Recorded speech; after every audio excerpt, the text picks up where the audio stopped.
party here, the Fellowship, is at a level 8. Mm-hmm. We're all at level 8. Look at you. Look at all you. You've made it this far. So there's nowhere to go but to continue Up? leveling. Oh. Yeah. Up also might imply a morality up or just an upward. I mean, the story can definitely go down. It can go down. And we can go But down. leveling, you can only really go up from there. There's no one's.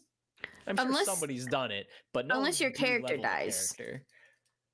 Well, then you would create a new character and come in at the current level. So you don't go down. You don't decrease your level. Anyway, This is just like getting in- very motivational life advice we're getting here too. You never die. You've made it this far. You can't go back. Exactly. As much as some of us wish we could. Damn. Anyway, all right. Let's get into it before we get down this rabbit hole. The same 2 people from last week do not have inspiration, so we're going to return to them for a recap from last week. Lindsay, you gave it last time, right? I did. All right, let's do a little swapperoni there. Oh, and here I rolled a d20. Okay. No, you get trivia question. Assuming I shit. can one the next 3 minutes. Okay. So, Okay. that means I'm giving the recap.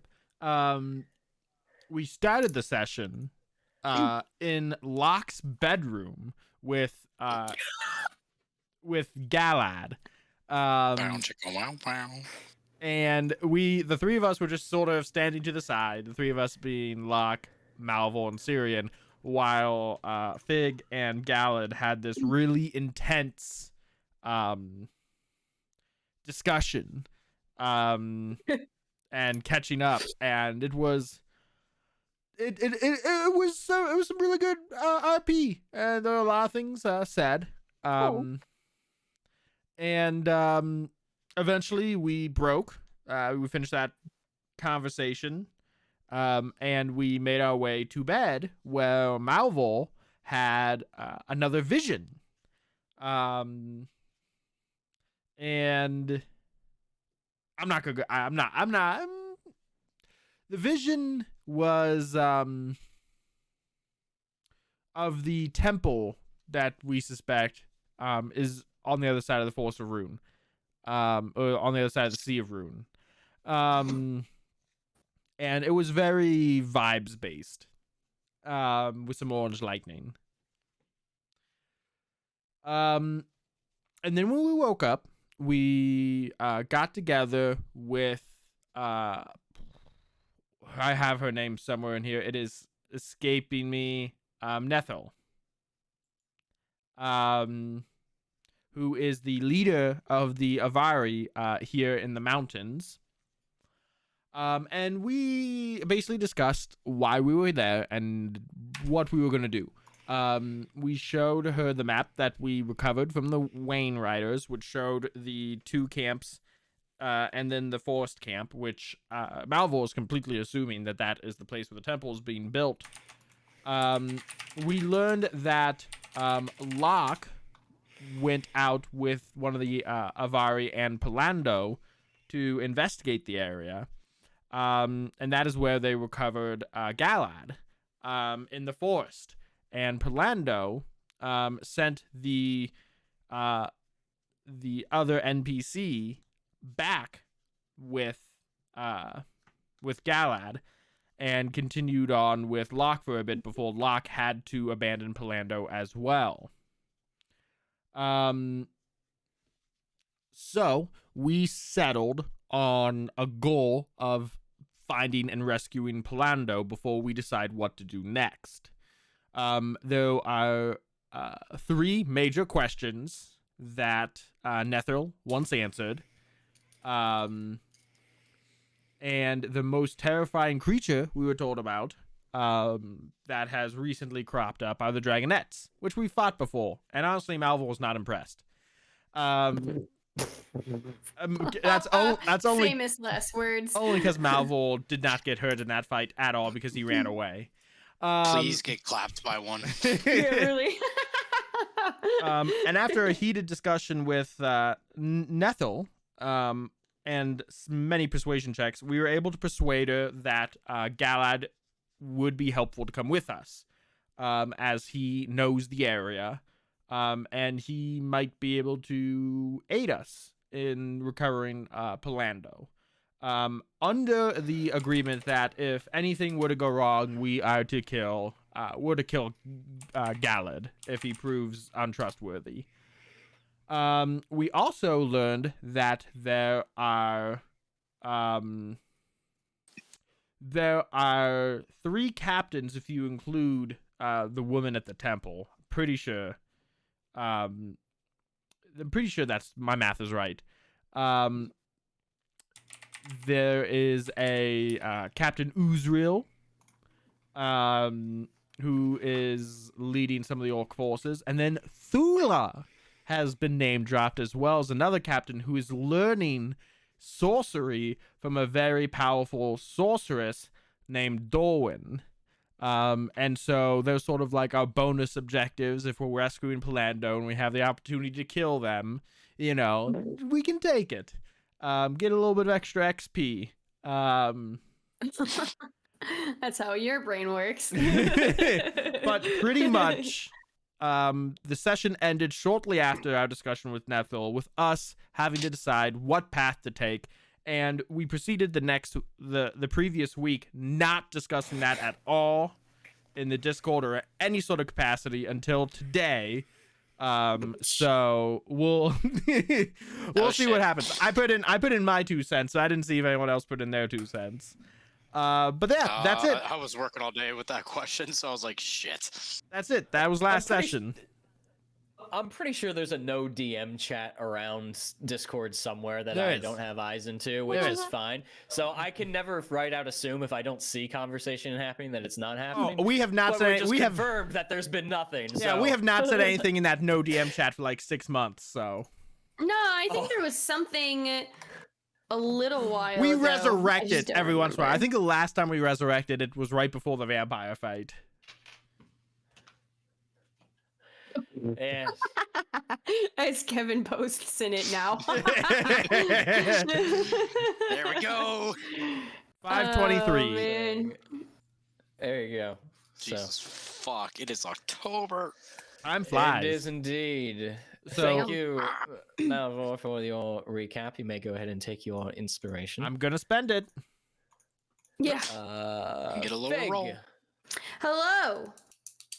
Uh, What sucks is that he listed all of the names that were what I wrote down. So if there are any other names, I do not have them written down.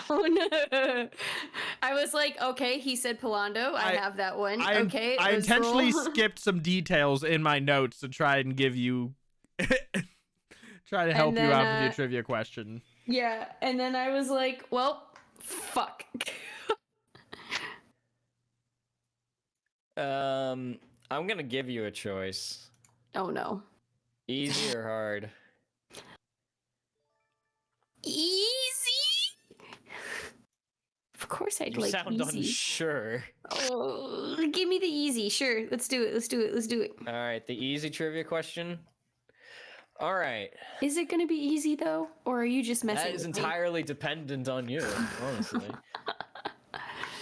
You've traveled and met several Maiar in your travels. Oh, okay. One of the notable ones is Awendel. Yes. The next one in turn that you met went by the name of Moor, which was short for something. But in Darwinian and meeting the Avari, you've noticed that a bunch of them refer to several of these Maiar by different names than you've grown accustomed to, indicating that they have been here for several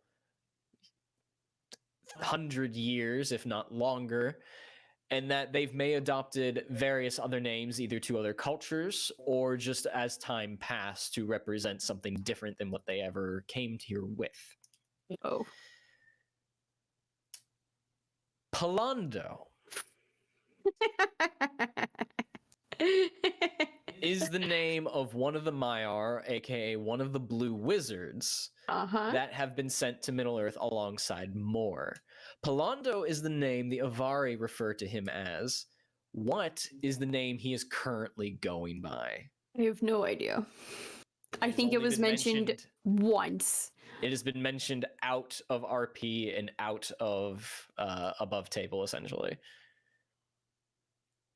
Could you tell me what name the Avari refer to Mor as? Oh, Mor? Wasn't it Alatar or something? It is Alatar, yes. Yay. Okay. I'll give you that one because you asked for easy, so you gotta. Yay! I will not be this. I will not be this kind all the time. Can I get double inspiration for giving the name of the other name Palando goes by? No, but you can have my respect for listening.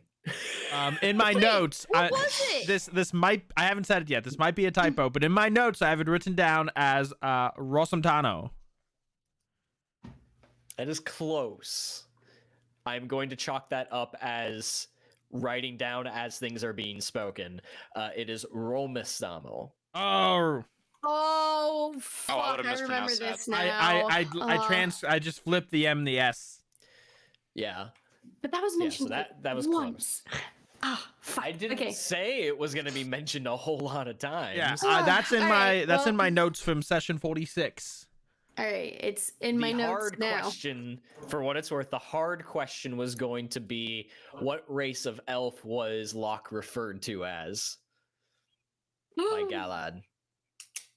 Ooh. By Galad? But that was the hard question. You went for the easy one, so that is. I don't remember. Wait, what was it? Noldor. That's I actually had that as a note. I could send it over. And wait, I think I wrote it somewhere too. Hold on. Where'd this go? No. You got your inspiration from. What's that? What is what? I'm just happy I took a note. Noldor. I told you last session. As Fig was having a hard time. It is one of the, for lack of a better term, factions of elves. So you have like the Noldor, the Sindar, the Quendi, the Sylvan. There's a whole. Every elf is not created equal, essentially. So, the Noldor, but since he's. No, I'm listening. I mean, no, we don't have to get into this. This is getting really meta and lore. Because he's from Rivendell, right? He's a Rivendell elf. So that's what he's told you. So then, wouldn't that have signified I'm suspicious. I'm suspicious. Lindsay's now picking up on something. I'm very suspicious. Dad, why aren't you here?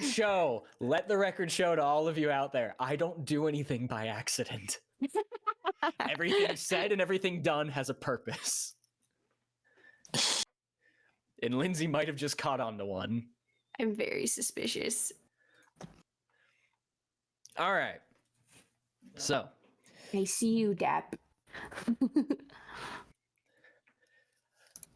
So, the lot of you did some very recent perusing and trading with a elf by the name of Lipfel within the caverns of the Avari, where Fig was able to secure some additional salves and potions from a local scholar. Oh, yeah. And this elf in particular was not an Avari. They appeared to be similar to Locke in nature, not bearing any resemblance to the Avari that you've met. You've essentially been charged with the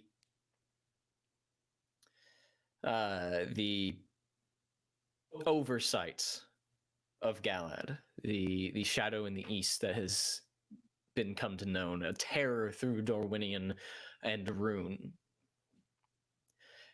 He's accompanying you as he might be able to provide some sort of insight, information, or advantage as you head further east to find Palando. At this point, we'll pick up right where essentially we left off as the trading has essentially completed with Fig and secured her goods. And all that remains is for the lot of you to decide what to do next. So, what would we like to do?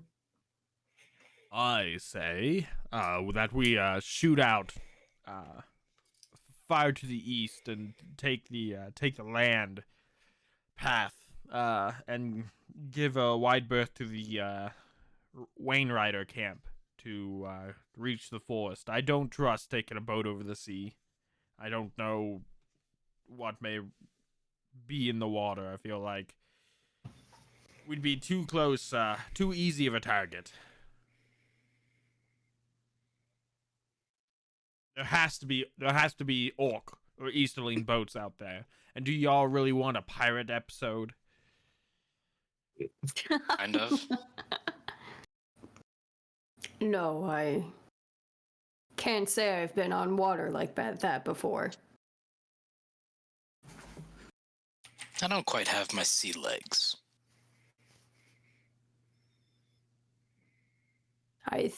So it sounds like we're all in agreement to skip the pirate episode and just walk. That's what Umbar's for.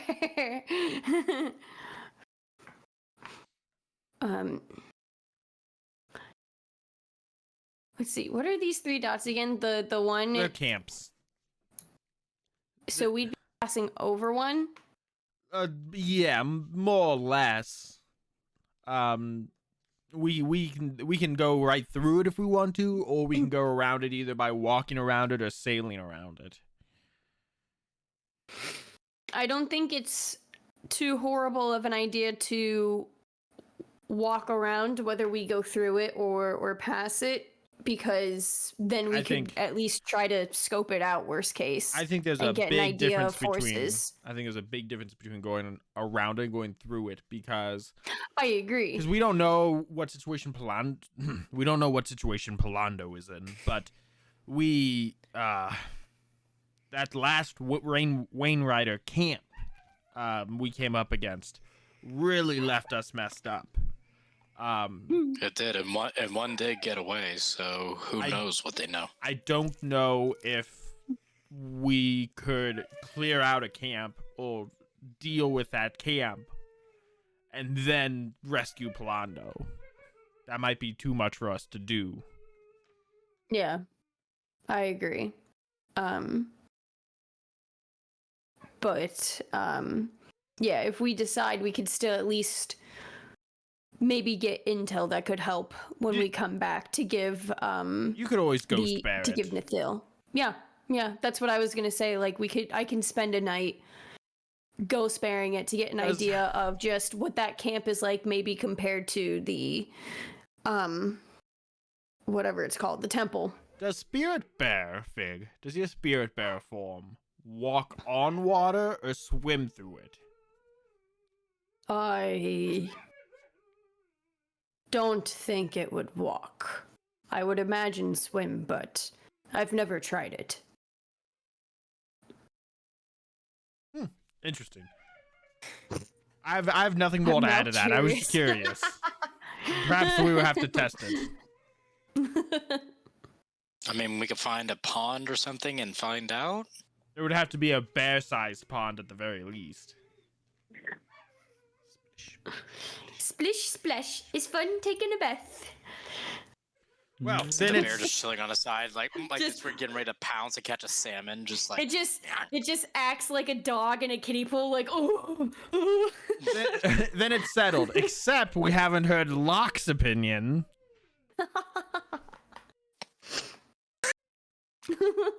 Locke, what do you have to say? Insert old man joke here and shut the fuck up. Well, it's like he's here. I've been up here for a while now, while the lot of you were prancing around the rest of Middle-earth. So I'm fairly confident that I can guide us in any either direction. But it sounds like you all want to avoid the water and stick to land. So my question becomes, do we take the northern route or the southern route? I vote south. It feels more direct. Oh, I thought we were talking north. And we don't have to cross a river.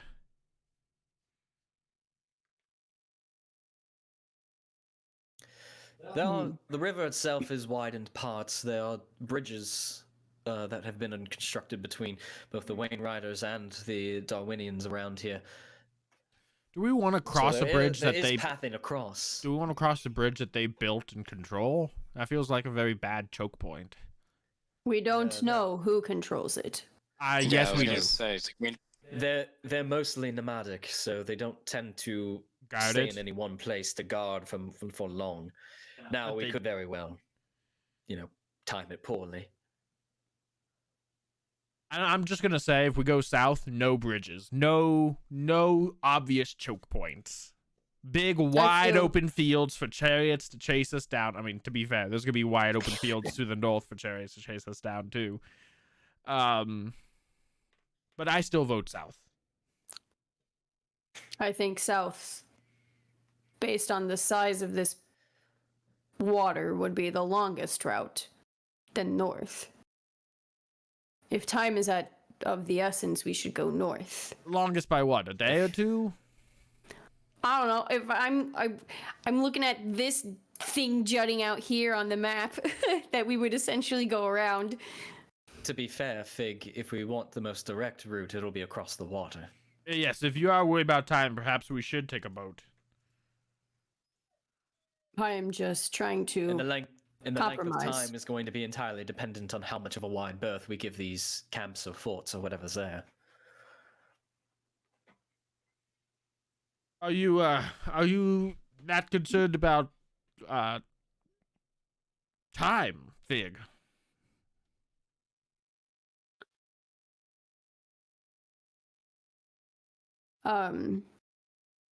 I was just thinking of the fact that we're supposed to go find and save someone. That should be an urgent manner. And thus I feel if we're not going by water, then north would be the next quickest.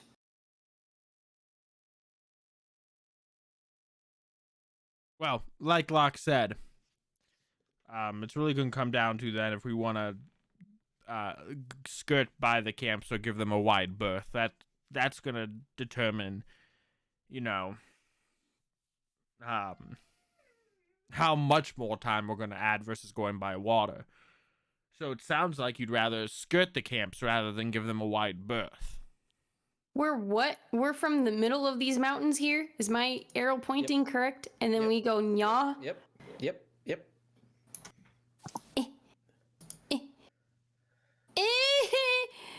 It's like an extra. I mean, it depends what part. It also depends what part of the forest we're going to. It's like an extra 50 miles. I take umbrage with how you measured that, but the long and short of it being the water's the quickest route. The second quickest route is cutting by one of the camps, whether it be north or south. I don't really care which way we go. But that is the most dangerous, just cutting by one of the camps. But that is the second shortest time versus giving them a wide berth. So we're essentially talking about, just kissing this camp for about 290 miles or, giving it a wide berth for about 350 miles. And then... Well, no, that's even longer. But I mean... That's not like an extra 100 miles. I can get 350 if we do it like... It just depends how... We're getting too nitty and gritty. Yeah, we are. The big picture, right? 3 options. Across the lake, through one of the camps, or around one of the camps. North-south doesn't really matter. I vote around the camps. I also think we should go around the camps. Because if we are worried about time, then we might as well just cross the water. Because I feel like crossing the water is less risky than going through one of the camps. I'm going to glance over at Galad and just go, I don't know if he mentioned it. I'll ask anyways. Do you know anything about these camps? Not particularly. The Wainrider camps tend to move. If they're Easterling camps, they might be a little bit more fortified.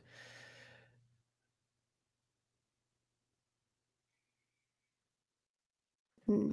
The Easterlings tend to have a bit more of a military backbone. The Wainriders pride themselves on maneuverability and nomadic lifestyle and raiding. My guess is that if these two in particular that you're referring to, if they're Easterling camps, they're most likely some fortification acting some as a early defense for along the coastline and for the borders of the forest.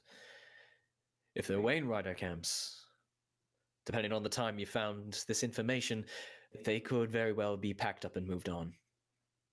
I'll look at him and Locke. Are any of them capable of traveling by water, other than the Avari? Any of them?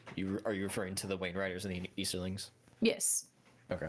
Like if they have boats and other means to travel like the Sure. Avari do. Speaking of which, before we go on, does anybody here speak what the Easterlings do? I'm talking to Galad and Locke. They look at each other. Locke hasn't really been hasn't really been on the top of my list to learn out here. Galad shrugs his head and moves his head back and forth. I've picked up a little. I can get by. What do they speak, do you know? Easterlings. It's the Easterling What's the language tongue called? Is what it's Easterling tongue is what we've predominantly referred to it as. Some of the dialects tend to change based on tribe to tribe over the centuries, but as the Easterlings united under some of the past kings, I believe one was Kamul, there is a unification to their language. I can speak a little bit in the tongue of the Easterlings. The Wainriders, they have a very unique dialect that is derived from it. I can understand some of it, but most of the formal soldiers of the Easterlings do know a decent amount of Western. I was just curious, based on the last camp we went to, if maybe I can look at Galad, like maybe you spoke the tongue being around here a little more, but A little bit. You'll have more luck with officers and higher ups as they are a little bit more involved in the day to day with whatever grand plan they have going on. Like we've recently discussed, there's a black Numenorian from the south. I don't believe she speaks any Easterling, so she must be consulting with somebody who might understand Western. Black Numenorian from the south? Yeah, Yes, they're it was mentioned by Nathil. yeah, they're like Dolmen. if you remember, they're like evil Numenarians. Oh, When Numenor fell and their people were displaced into Middle-earth, the settlements around were mostly well-to-do. The Numenorians crowned themselves kings and led the free people of Middle-earth. Those were the majority. However, several fell and aligned themselves to the shadow and to Sauron and became governors, military advisors, weapons.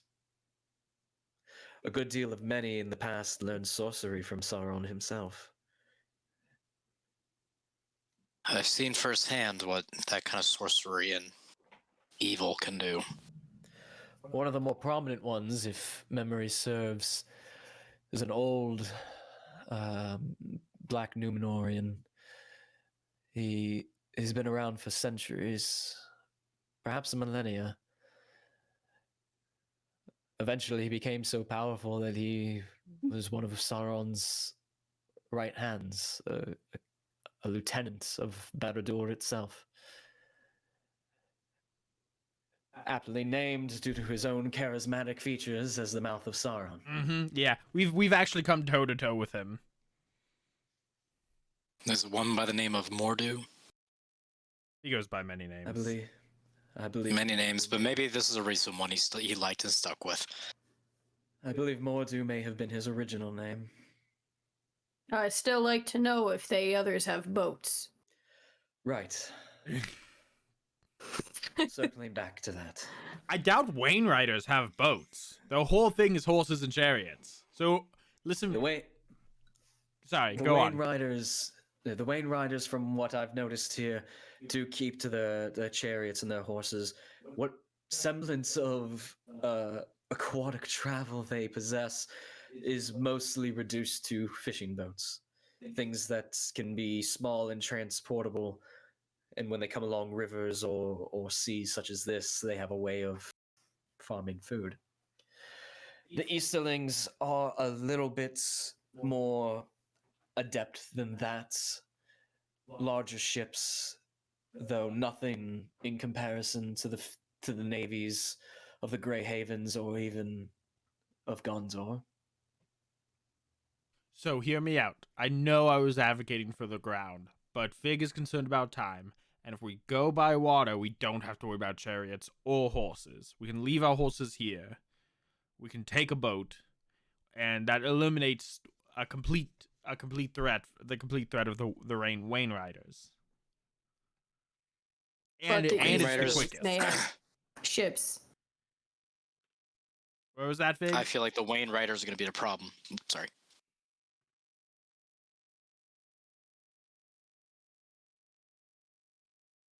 I will also just add that the intention is to return.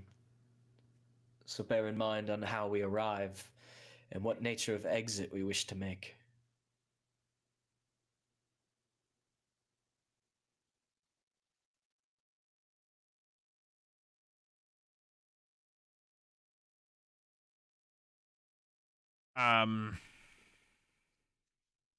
Fig, weren't you saying something? Or weren't you going to say something to Malvhor? I don't think he heard you. Oh, no, I am just thinking. Sorry, my voice is going out. Damn, weather change. Okay. I know. Okay, sounds like boat idea. No one's too thrilled about it. That's fine. We'll toss it out. No, it doesn't seem like it either, because with what he just said by Easterlings, they would be the ones that would have any sort of potential means of getting around, and maybe with some power behind them. And so to your very first point, I wouldn't want to literally get stuck in the water. So, but I'm still liking the idea of skirting around, but one of the camps, but closely enough to still do kind of an intel and scoping out for the night with like Dreambear or something, just to kind of sweeten the deal with Nithiel, with Palando, and that to also gauge what our enemies might be like. Yeah, so you just want to skirt the northern camp.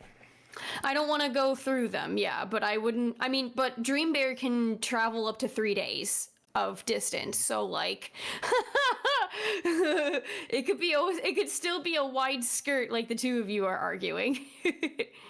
I just think north is a better path after all of that. I don't care if we go north or south. We can go north. That doesn't Okay. That does not really matter to me. But then maybe it sounds like we've been on the same I was advocating to go south. plane of thought. I was advocating to go south earlier because there was no ideas tossed out yet. But I really don't have any issue one way or the other. Okay. I do like the idea of getting close enough that you could scout it out with Spirit Bear, but by the same token, I think that puts us close enough to get caught by a patrol 3 Sure. days. 3 days is a good, healthy distance. But I don't know. That I feel like we're picking our battle here, and I want us all to be aware that if we're that close to the camp, there's a decent chance we'll run into at least a patrol from it, which is okay. I think we can deal with that as long as we don't stay in the area too long. Right. Or at least, yeah. In worst case, if a patrol does run by, I think we can still find a way to overwhelm them and make sure that word of us doesn't get traveled. What do you think, kid? I like the idea of at least overwhelming the enemy. I'm gonna look at Galad and go, I think I know the answer to this, but how well are you in a fight? I can handle myself. I've not only had training in my own upbringing, thank you, Adathor, but in light of recent events, I'm more than capable of surviving. Figured so, but don't know. You don't know if you don't ask, right? By the way, I like this one. I survived out here this long. Good man. And for a good bit of it, I made enemies on both sides, so... Well, you do this long enough, you're for sure going to make enemies on either side. Hell, I got a whole city that hates me. I'll tell you the story sometime. I just kind of quietly eye Galad a little bit. So, it sounds like we have a plan. We'll skirt the northern camp close enough so Fig can spirit bear. I like how that's what the priority part of the plan is. Hey. I haven't done I'll do Spirit you. Bear in a while. No, I haven't. I kind of want to leave our horses here and just walk because I don't want them to die. It is hard. It is difficult to heal horses, and I think they are going to be useful to go back to Gondol in the future when we need to. I will say that it will double the length of your journey because you will be slower. Yikes. Do we even have? I'm sure Locke has his own horse. I'm sure Galad can just ride with somebody. Horse, and Galad can procure a horse here. The horses are probably going to be nice to have if we need to make a quick escape. Okay. We'll bring the horses. But if I understand your concern. If Duster dies, like I'm having flashbacks to Steel. Hey, if Wildstep, who isn't a warhorse, can make it through zombies and whatnot, Duster and Quickfire will be okay. Yeah, not to get terribly meta, but with the mounted rules from the Rohan region guide, player mounts do make death saves.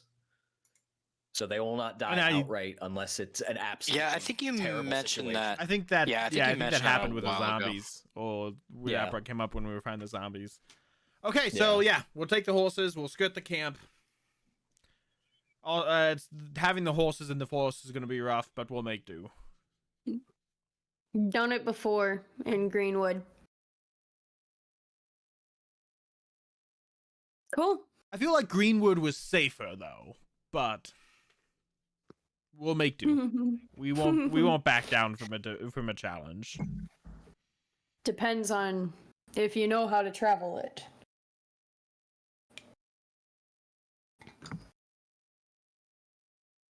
All right.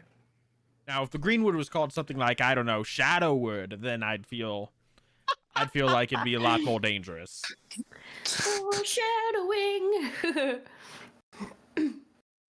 To my knowledge, the forest to the east of here that we're going to, it isn't named, so that might be an apt thing to call it. The Shadowwood. Well, Valar only know what lurks inside. We're burning daylight now, I guess, so ain't nothing to do but do it, so let's pack our horses and be on our way. Right, because it's morning, right? We did this, all the talking right after. Yeah? Yep. Yep. You Let's know, head on out. 8 a.m. meeting followed by a 10 a.m. meeting. God, don't even. Shut up. We're in character. This is escape from reality. I say I clocked out, and I don't want any more meetings for a little bit. Shit, I got one tomorrow. See what you did? That meeting already existed. So you're going north? Did I We're understand going, that correctly? yeah, we're going north. Yeah. We're gonna skirt close enough to the camp so Fig can spirit bear it. Right. Because out of character, we're not getting out. We're not getting out of an encounter, right? Like, I feel like if we go close to the camp, it might be an Easterling encounter. If we go far from the camp, it might be a Wainwriter encounter. That's what I was thinking too. Like, a part of me was like, we might just not If we go into the Sea of avoid Rune, everything. if we go into the Sea of Rune, it might be an encounter with a Watcher. Or a Loch Ness monster. Rune monster. Ooh, that's a fun name. The monster of Rune. Serpent of Rune. I'm really enjoying this part of the campaign in Rune. Yeah. I am so stoked to be here, and I can't wait to eventually turn around and make it to Umbar like our original plan. Umbar's still there. Still plenty. Joy. All right, I am going. Let me check. So is Locke technically going to be the guide? Yes, unless I'm pretty sure that's what was agreed upon. Yeah. Since he knows the area a little bit more. I'm fine with keeping it that way. Because he already did a embarkation roll, didn't he? Nope. Oh, never mind. Not for this. But I'm looking at his character sheet to make sure he doesn't have like a pre-programmed ability for it, which it doesn't look like it, but it's easy. It's just a D12. Or no, I got it. Give me 1 second. So just for my own sanity, because typically this journeying phase requires the route, which is agreed upon, which sounds like you guys did, and it comes down to the guide of actually doing that. So to maximize efforts, a 3-day berth on horseback, we'll go by foot to keep things simple. Every 20 miles is a day. So you have, what is that? 60 miles is your 3-day berth from this circle, just as an FYI. So like right around here. I don't see anything. That's because I forgot to toggle broadcast. Basically, I'm saying if you go from the center of this, your 60 miles is your ring of 3 days. I still don't see anything. Because I'm on the wrong fucking layer. Every time. Yes. Yes, Yeah, I can see. Gold arrow. Yeah, can everybody see my screen? All right, I'm sharing. No. All right. Basically, what He I'm saying asks that when it's like a camera up their nose. yeah, calling I'm it basically sick. saying that you have a. Actually, this is going to be easier. Why am I making this so hard You on could myself? just drop a token on the map and give it a... I can just make an actual. Oh, yeah, you can do it that way, too. 60-mile circle. So that's your 3-day Gotcha. range. You're more than welcome to get closer since the bear has a 3-day range. But if I'm just factoring this in, if you maintain that berth, so just making that known. So 50, 60 miles. I think that's fine. So, and it's not like I have to travel back. I'll just have the bear run into a tree if it survives and then hurt myself that way so that I just come to. So roughly that's a very rough idea of what your pathing looks like for the journey. Okay. Does that sound good? As Locke the guide makes this marked on the map.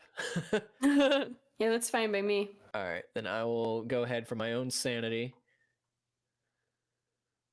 Just do that, just so I have it. Love it. And then I will go ahead and make him do the embarkation roll. What if we found abandoned underground dwarven tunnels and tunneled under the sea? Under Lord of the Rings. See. And popped up. I was gonna do a Lord of the Rings reference. Goddamn. Like Under the That's my sea. friend. those 3 words, you can't say them and You like can't, yeah.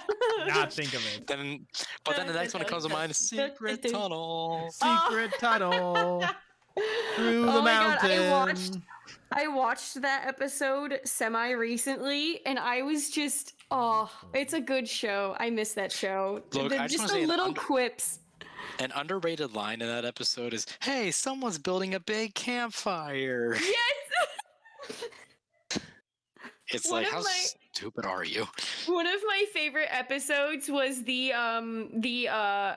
village with the fortune teller that they arrived to in first season, and Sokka was having a conniption of debating whether like fortune telling was real or not, like the whole concept of it happened because you made it happen, not it happened because you predicted it happened or something, and it Something like that. and the way at the end of the episode was just so funny when he was just losing his shit all over it because of when the fortune teller was like, "Oh, the village is going to be protected and everything because of the clouds, even though the volcano was going to erupt."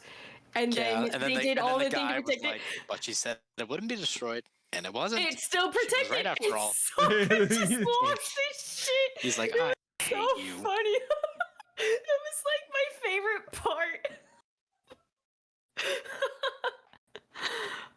Sokka, I feel like, is a very underrated character sometimes. He is. He is. I'm glad in like season 3 he got to use a sword and everything, and like I know. got to give more. I wish it happened sooner, but it was perfect. No, I think it was decent character development Yeah. throughout the whole series. It was great character development. I think he had it The series really was had its perfect. moments. We can all just agree on that. Yeah. Because there was the Northern Air Temple in season 1 where he helped invent the hot air balloon. Yeah. That was cool. And then what big thing happened in season 2? What did I mean, he also went through a bit at the end of season 1, just being up at the Northern Water Tribe when he was with trying to. UA? Yeah, You know but how I love to he connect to that joined in a like the swamp. military-esque company and tried to make his own stand and whatnot, only to realize that he was just not vibing. And kind of like with Jet too, like he and Jet were like total Right. opposites of how a leader would work. And that was a lot of like, you know, you're facing your darker self type bit. Not to get too much into storytelling mechanics and whatnot. Him versus Jet is pretty fun. God, that is Zuko versus Jet and Ba Sing Is- Se. Oh yeah. One of my favorite top 5 my favorite fights in Avatar. Is I like how in the Ember Island players, when they reenact the scene with Jet from book 2, and they're just like, did Jet die? And they never really established that. It was really confusing. I really So like many that fourth wall breaks. that meta Yeah, that was fun. commentary. I love it.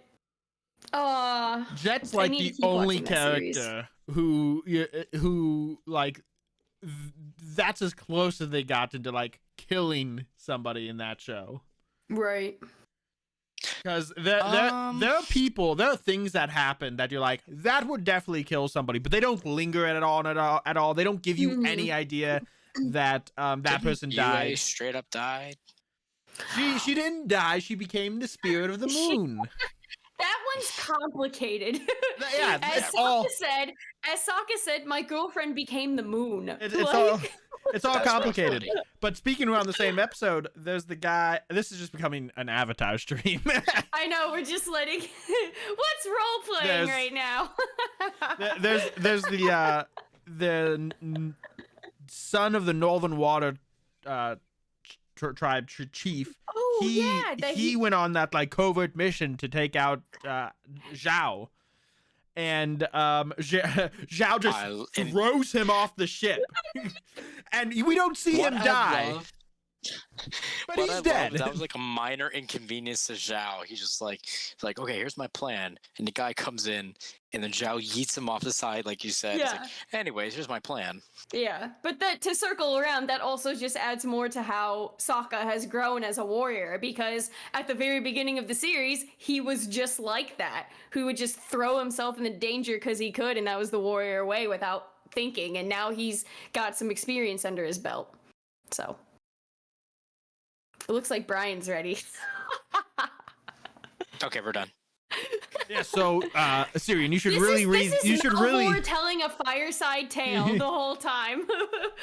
You should really see if you could find this this book that tells about this alternate universe. It's a story. It's great. Where they bend the elements and everything. There's magic and everything. You'd love it. Well, like things said about 100 or so years ago. Oh man! Especially a slight mystery when, well, what was that character you called it? The Avatar? No, Avatar. Where he just vanished. I don't think it's realistic to be stuck in ice and stay alive. Maybe they had something helping them. I don't know. You just die if you're stuck in ice like that. How would you know? Have you been stuck in ice, Fig? No, because you'd be dead. Fig's eyes just like narrow at you with a glare. No. So, Locke, how's that planning coming? Good. And why is yip yip the command? What in the bloody hell are any of you talking about? This great story Well, that we was should- on that we heard about a couple years ago. We should really Great talk tale. about what the rest of the rules of this journey is going to be. My gosh. And because we wasted a lot of time talking about a fictional TV show that definitely doesn't exist in this game. What's a TV? I'm just gonna be lookout, right? I've been lookout before. I'll just be lookout.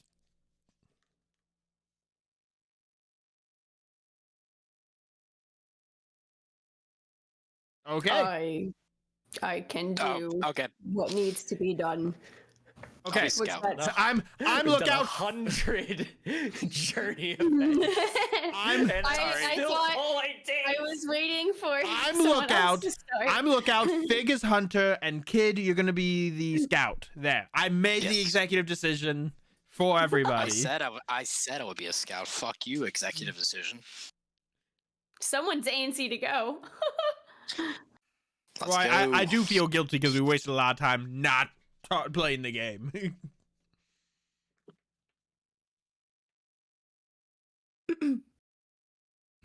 But I had fun. Yeah, you know, that's what matters. That we're all It having became fun. partial just chatting. Hey, other people do this. Get off tangent. True. Have tangents Yeah. happen. It does happen all the time.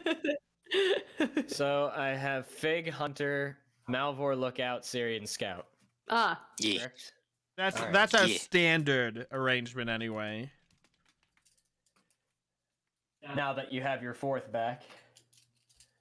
no. All right. All right.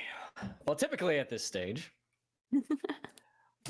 I would say the lot of you can speak amongst yourselves while I figure out everything else, but that ship has Let's go off the rails sailed. again. That ship has sailed so far.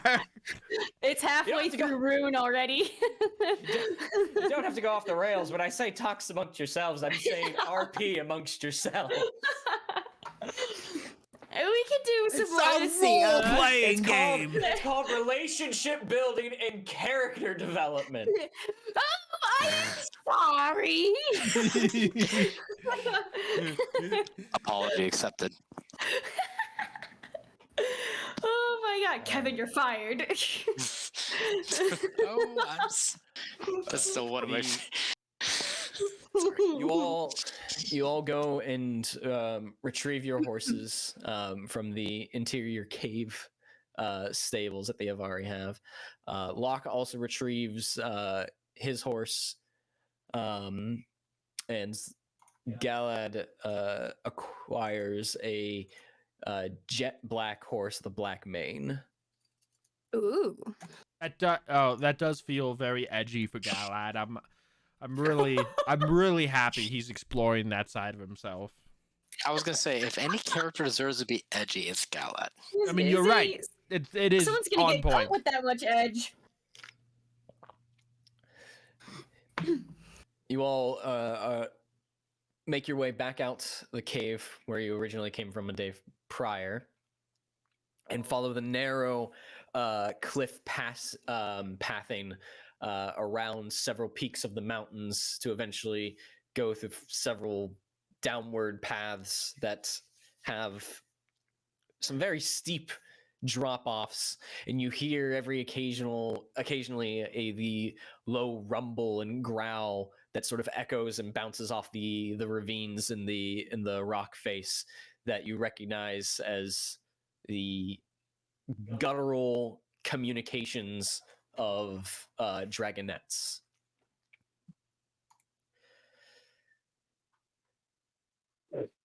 It may be roughly in a half day or so of just maneuvering through the mountains. You get to the northern side of the mountain range and down into the fields of Dorwinion. As you all give your horses a moment to get their footing, to be relieved to be off a cliff face, as they're horses. They are not mountain goats. They settle into their saddles a bit and stretch their legs, and maybe just about at half day, as the sun gets to its highest, the cool autumn breeze rolls in from the northwest, chilling a few of you. But Locke gives a look across the field and outwards east, where you can just begin to make out a bit of the shoreline and see the gathering of various birds in the sky. He looks around and plots his heading and gives a command to his horse and nods to the rest of you to follow. And you all set out north, heading towards the river. The river running. Toward the river. Yes, down by the river. So, I changed. They better go catch the river.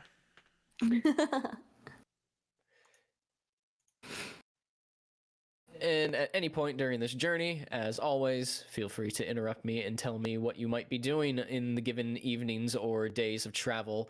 And definitely feel free to, RP as we're going. I really need some sort of... I feel like I've been letting us down on Lookout a couple times. My eyes just aren't what they used to be. And I feel like if there was some sort of device that could help me see greater distances, I'd be a much better lookout.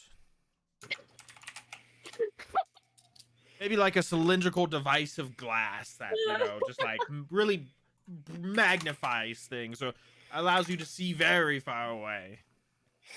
Does something like that exist? You are very specific. Cirion looks at you and goes like, "The fuck are you talking about?" Sometimes you see a warped glass pane, and it seems to it'll like change the image. Like maybe there's something there that we can build upon. Or like a warped mirror or a cracked mirror really warps the image. Like, I don't know. It's just my eyes are old, and I feel like I could be a better lookout if I had something to help me. Perhaps Locke can make something like that. Locke is back with us, and he can make things. I don't know if such a device exists. We elves can see for miles. I have no retort to that. He's right. Why don't we have him be lookout? Because he's guide. Also, it might help if in your old age you didn't have cataracts. What's a Oh. cataract? It's a cloudiness in the eye. Doesn't help you see. You know, that might be my problem. Is there any way to get rid of them? Stop getting Cirion, old. how are you with a knife? I'm gonna pull my dagger and just kind of like twirl up my fingers a little bit and go, pretty good. Why do you ask? Oh no. We do not have. Company surgeon. We don't have to explore this option. My eyes are. I'm gonna look at Locke and look at Malvhor and then look back at Locke and go like, hold him down. Jokingly. This is giving me Volo vibes in BG3 that I do not appreciate right now. I need to buy BG3. Cirion just pulls an Malvor's ice level- pick out. No. Oh God. It's horrible. Malvor's level 10 character redesign is just gonna come with an eye patch. Yeah. At You- oh. I'm gonna say you trek about for the next 2 or so days without incident, putting you roughly a day out from the river. Okay. I was hoping to do this on day 1, but day 2 is fine. Okay, then we can backtrack. You gotta interrupt me with this stuff. Oh no, I was enjoying Matt talk about his eyesight. Okay, so on day 1. So That's a day weird 1, sentence. I was you gonna- just set out probably so the evening of day 1, like the early evening. We're gonna Uh, pregame. Yeah, mid afternoon or late evening, whenever we kind of like stop for a quick break or something. Okay. Fig will just kind of get down from Wild Step during that break. And she is going to give kind of a hard look at Galad and hold her axe out like a. Or yeah, I'll just start with that. Like pointing at him with her axe out. What? You know what this means. Aaron. Spar. Now. Right now. Shit. Aaron. I just hold my stare. He looks up at the sky. Locke, how far out are we? Been at it for a day. We can probably give the horses a rest. Let's make camp. Can call it for the night. We'll pick up in the morning. That's probably a good idea, because this is going to take some time, and I don't think anyone's going to be wanting to travel anytime soon. This Galad sort of swings his leg over the horse and dismounts. Sort of moves over towards you as the company sort of begins to, unpack and make camp for the night. Why now?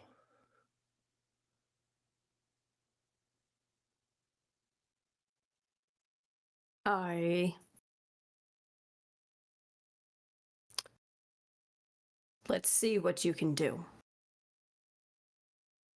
But there's still like a hardened, like kind of glare in her face. Cirion's gonna lean in towards Malvhor a little bit. How come he gets the option to spar? This is bullshit. I mean, you could always ask, but I mean, I'm curious. Who? No, you see that? No, you see that look in her eye, like that. Okay, Opposite yeah, of a you twinkle. you can't get her to give you that look. That look is Yeah, no, I don't want to do that. Hey, that hey, look's been baking in the oven for like 10 years. It's not gonna happen. Hey, money on Vic. I mean, here's the Say- thing. Okay, so how much? Yeah. Okay, 2 silver. Let me just check my pockets, make sure I got 2 silver. Okay, yeah. Honestly, let me check mine too.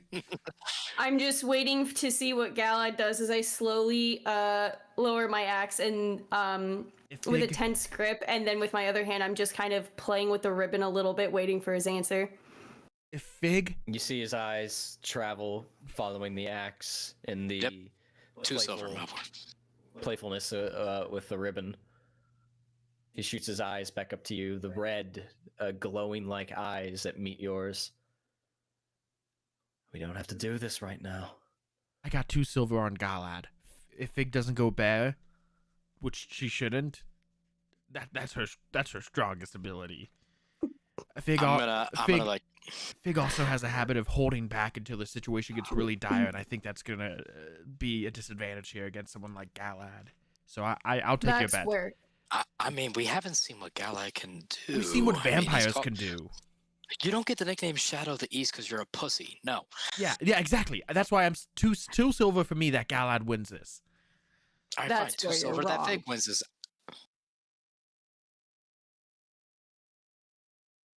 I'm gonna hold my hand out for a shake from Malvhor. I shake it. Yeah, I'm in. No hesitation. I'll just say it again. That's where you're wrong. Are you talking to us? Fine. No, I'm still talking to Galad. Okay. Okay, I'm just gonna pipe down. Alright, no, I was trying to wait for a pause from you two so I could smooth transition over. You're fine. I just gauged it wrong. Very good. We'll be quiet now. Oh, you're fine. Fine. If you always want to be so brash and eager for a fight, fine. Adathor never got that out of you.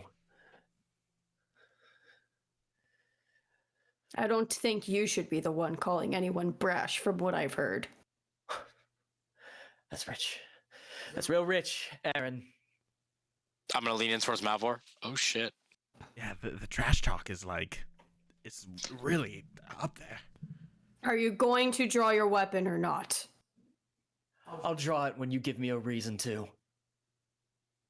Me and Malvhor, I'm just kind of like biting my nails off to the side. You want to spar so bad? Come at me. Oh my gosh. And there's a quick at You just that hear a moment. girlish squeal. There's at that moment there's a quick little and she just lunges. You bear down real quick and just lunge out towards Galad. He in motions like crouches down with you and gets into a defensive stance, and his arm begins to reach up behind his back. And as you close that gap, that's where we're gonna take a break. Brian is really fucking good at cliffhangers. Damn, I was like, no, all of us were like, let's go. I love the use of bear down. I know. I just love that build up. Yes, and I loved the banter between the two of you also. That was great. Wait, so what's the bet? I missed it. I got 2 silver that you win. I have 2 Malvhor's silver. got 2 Galad silver. wins. Only silver? Don't you peeps have gold? I have gold. Nick, if you're in chat, you can tell me what your bet would be if you're taking part in this. All right. Oh my god. Okay. We'll be back. Grab your drinks. Yes, I'm gonna need Oh, some. I'm so fucking excited.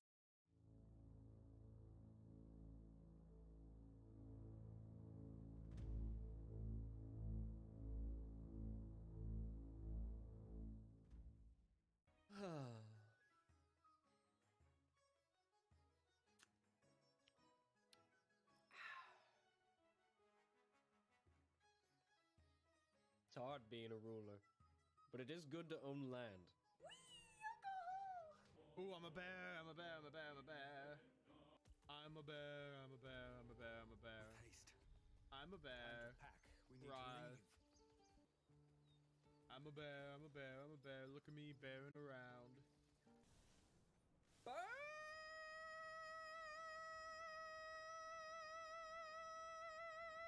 And latch onto you, you take 5 shatter damage. This is not the hug I wanted. Alright, let's make attacks at him.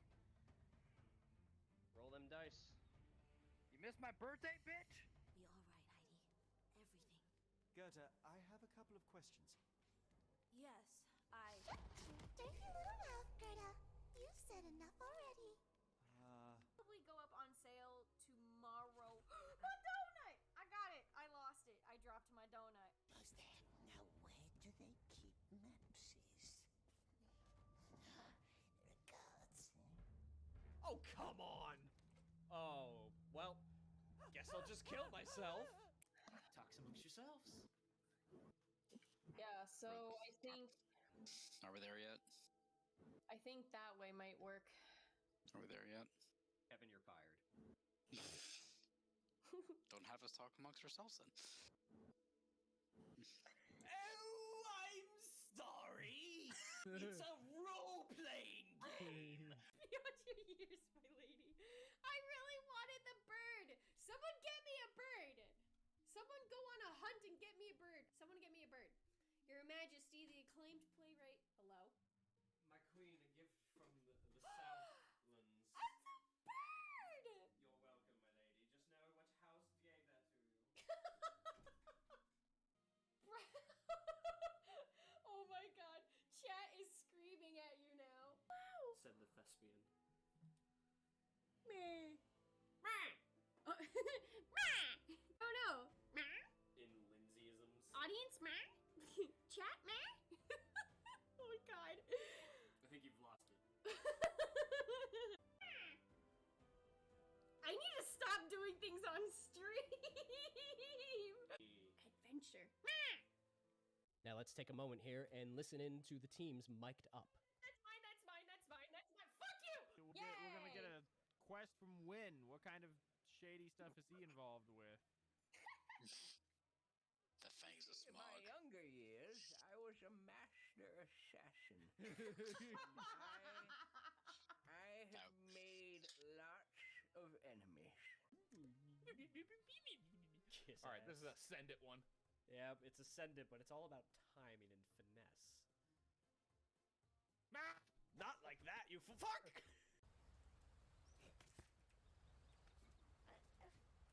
Don't you dare, you son of a bitch!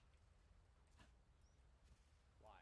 Why? Why do you do this to me? Why do you hate me? Why do you hate me? I'm just trying to jump to the fucking... I'm just trying to... I just want to get up. I just want to get up to the... Just let me get to the ledge. Just fucking let me get to the ledge. I swear to fucking God. Just let me get to the goddamn... Thank you! God! Talking about that earlier. I found the code. Wait, I want to see where it's hidden.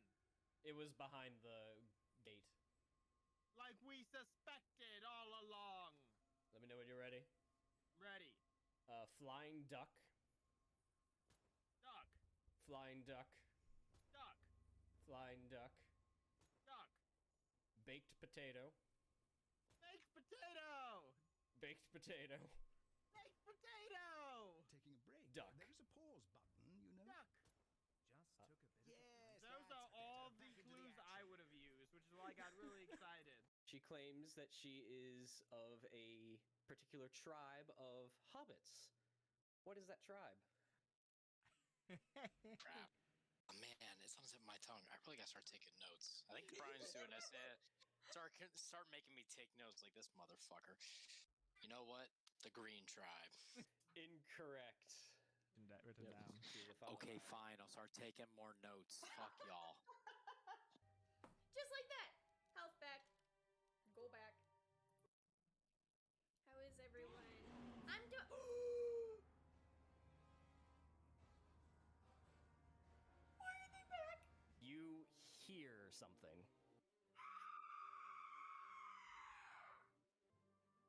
Thank God I am half in the tank. Can you read it?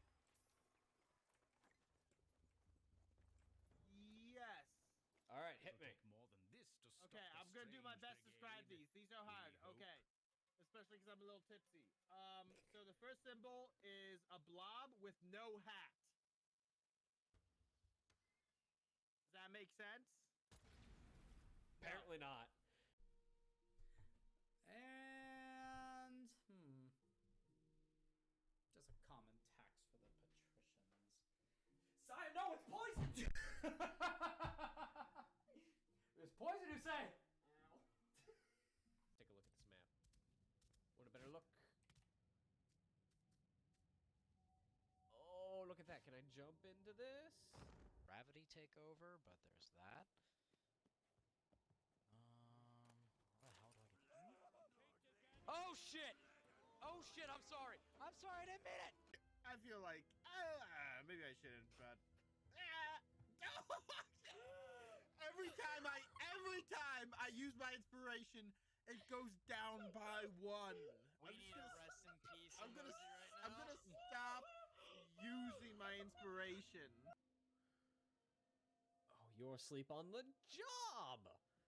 Oh, you fool. You absolute fool. Poor fellow. Well, it'll be really unfortunate if he wakes up. Oh. Oh, uh-huh. Shit. Shit. He's awake. He's awake. He's awake. He's awake. Fuck you.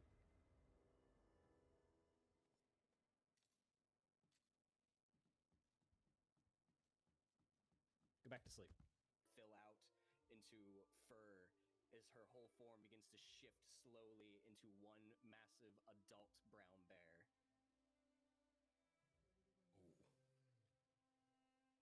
Rise, Vigdis Erendil Bjornsdatter. Oh boy. And bear the name of your father, Bjorn, as you are now the matriarch of your kin, the protectors of the forest, and those that will hold this land across that.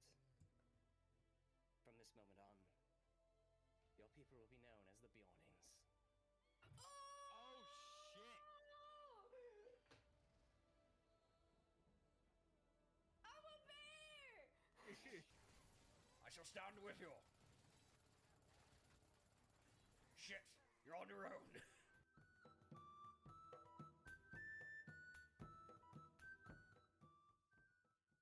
Salutations, listeners. My name is Professor Benjamin O'Toole of the Waterdeep University and Arcane Institute. I'm known for being an educator, philanthropist, gentleman, adventurer, researcher, and now a conservationist.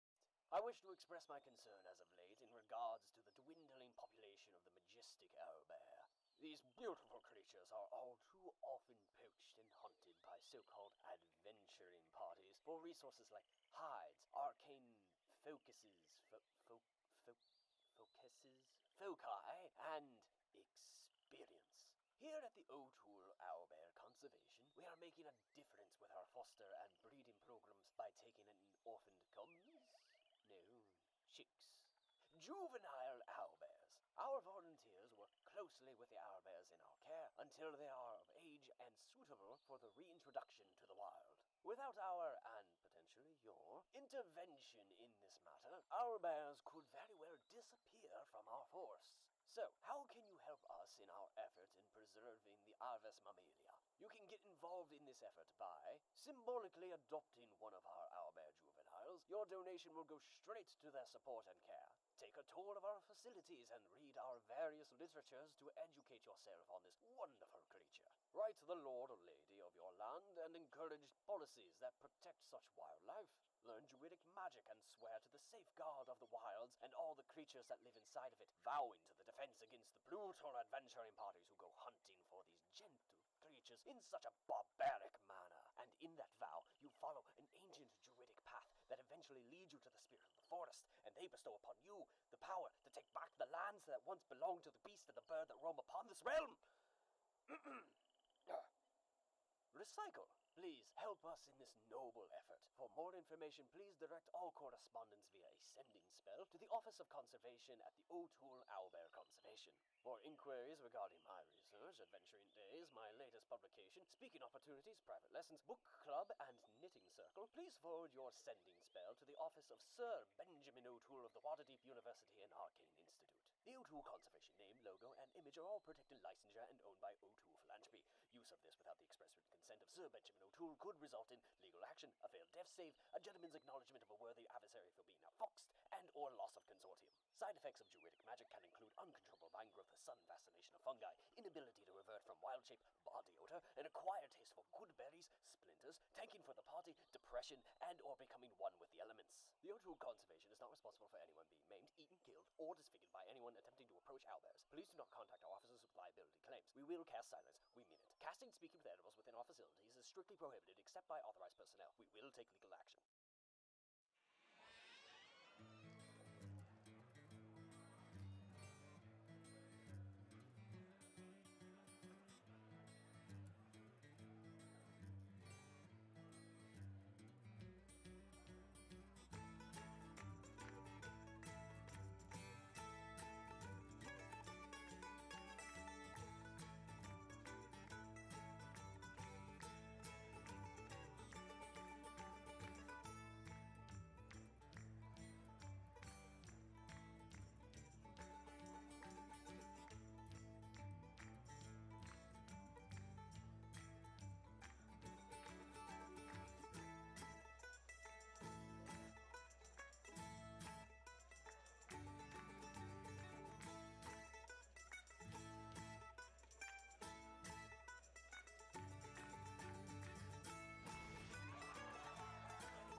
All right, we're back. This is it. If you haven't heard, our game for the month that we're giving away to a lucky subscriber here on Twitch is the Outer Worlds Spacer's Choice Edition.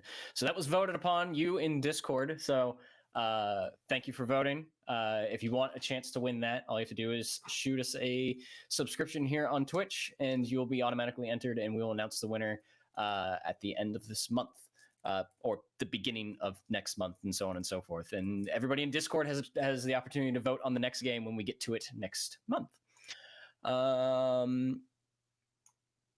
This Sunday stream is not happening again. This Saturday night at 7 o'clock, I will be doing the part 3 of Chasing Shadows Genesis for our spoopy story of the month. So we're halfway through the book. So by the end of Saturday, we should be 3/4, which should round us out for the month pretty well. That's so crazy. Those of you that have been in it and listening, I hope you enjoyed it. If this is something, and it doesn't have to be, spooky horror, if this is something you've enjoyed and you want us to keep going, let us know in Discord, and we can try and pick a book each month, every other month, what have you, and do these little readings. Can you do it close to my bedtime? Can you read the entire Wheel of Time series? Oh jeez. I don't have it. I have it all. Okay, I have wait. all 15 books. Each book 1,000 pages. Brian, hear me out. Personal bias might be aside. I want you to read the Witcher series. just go. I will say Dandelion. I'm in. I feel like there's of it already. I feel like there's an untapped market here for personal book readers. You just go on like Fiverr or something. Be like, hey, pay me $50. I'll read a book to you privately. Yeah. Oh my god. So, other than that, the rest of our schedule is normal. So, no crazy things there. All right.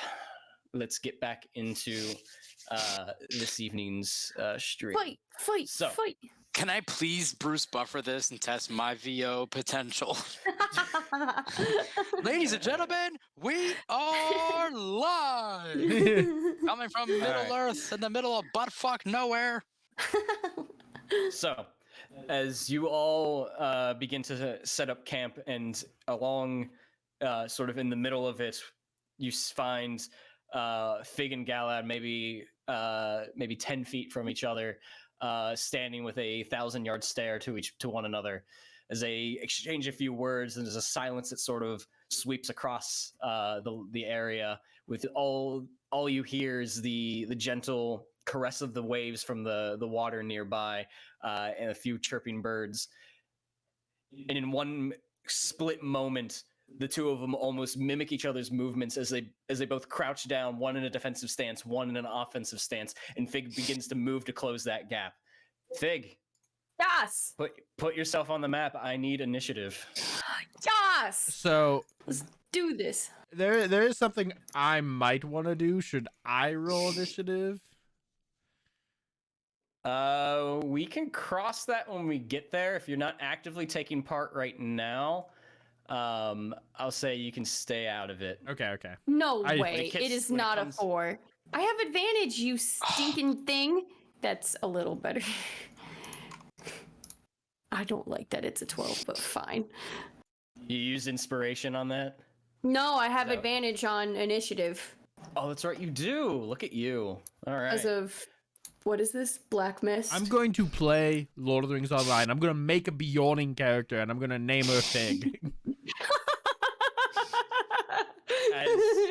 As you immediately make that forward momentum to try and close that gap, Galad responds and reaches up over his shoulder to grasp onto the sword behind his back.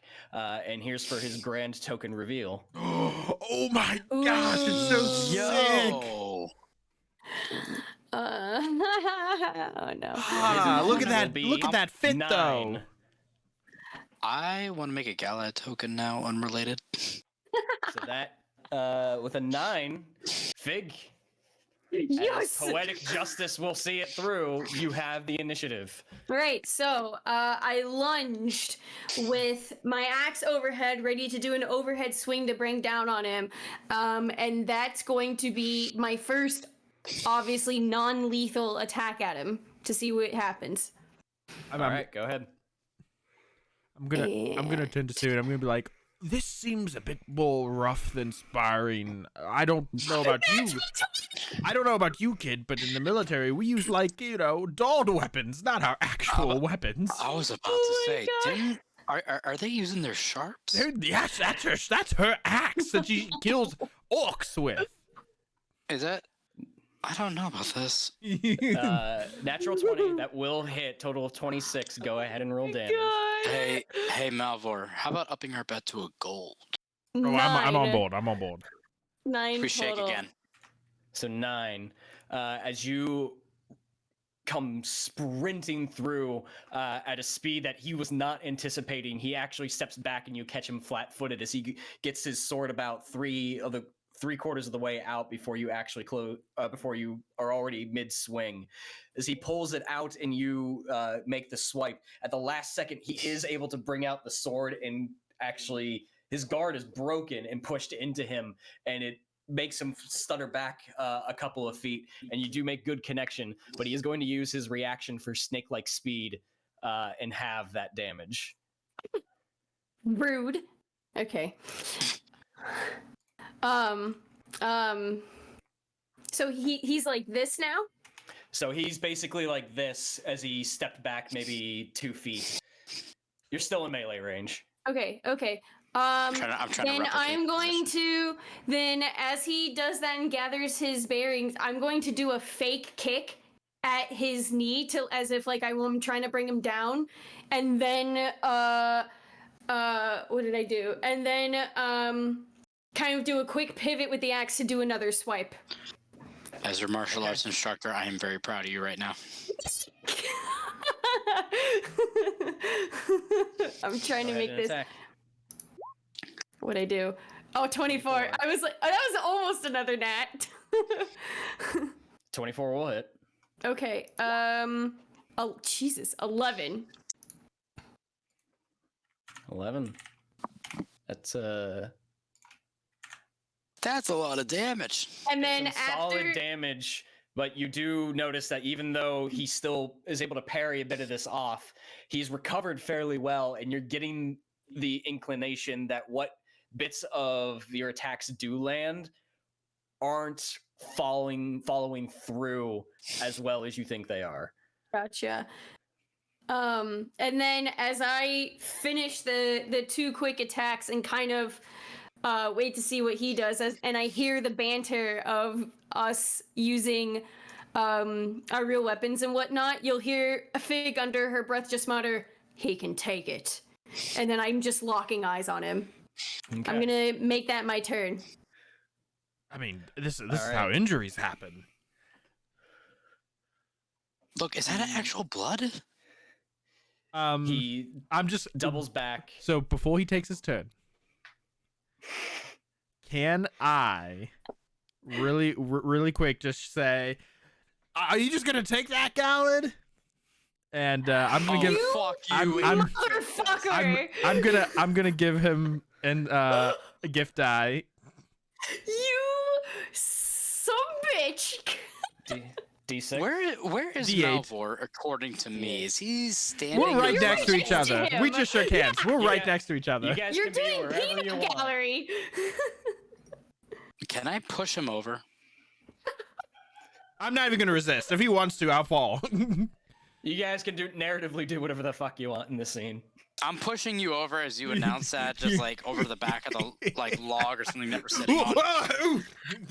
Galad takes a step back as he fends off the follow-up attack, and you see him sort of flip the blade in front of him and move. But as he moves towards you, you see a faint shimmer as his form somewhat turns to a mist, and he juts around you very quickly and goes to make one attack at you.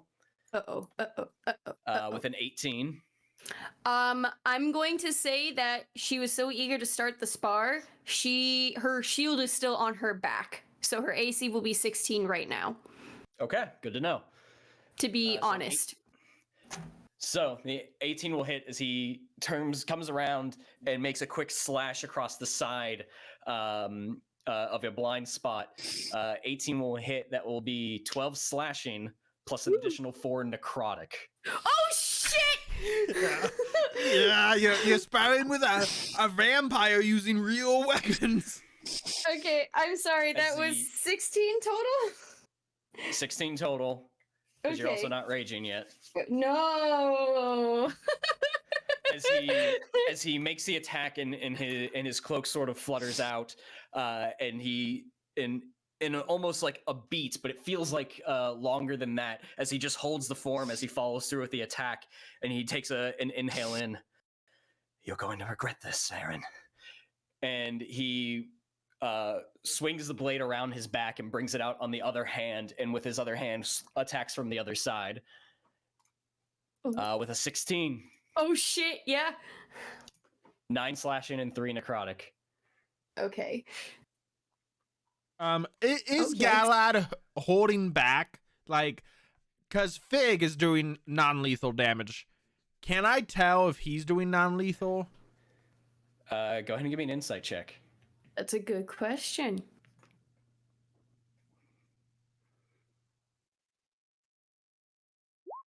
15? 15. Those two attacks were very questionable. There is a hint there of not holding back. It is hard to tell if it's out of malice or out of because he knows who she is and that they have done this for years. Okay, I'm gonna trust Fig, but this is becoming a little less jovial and a little more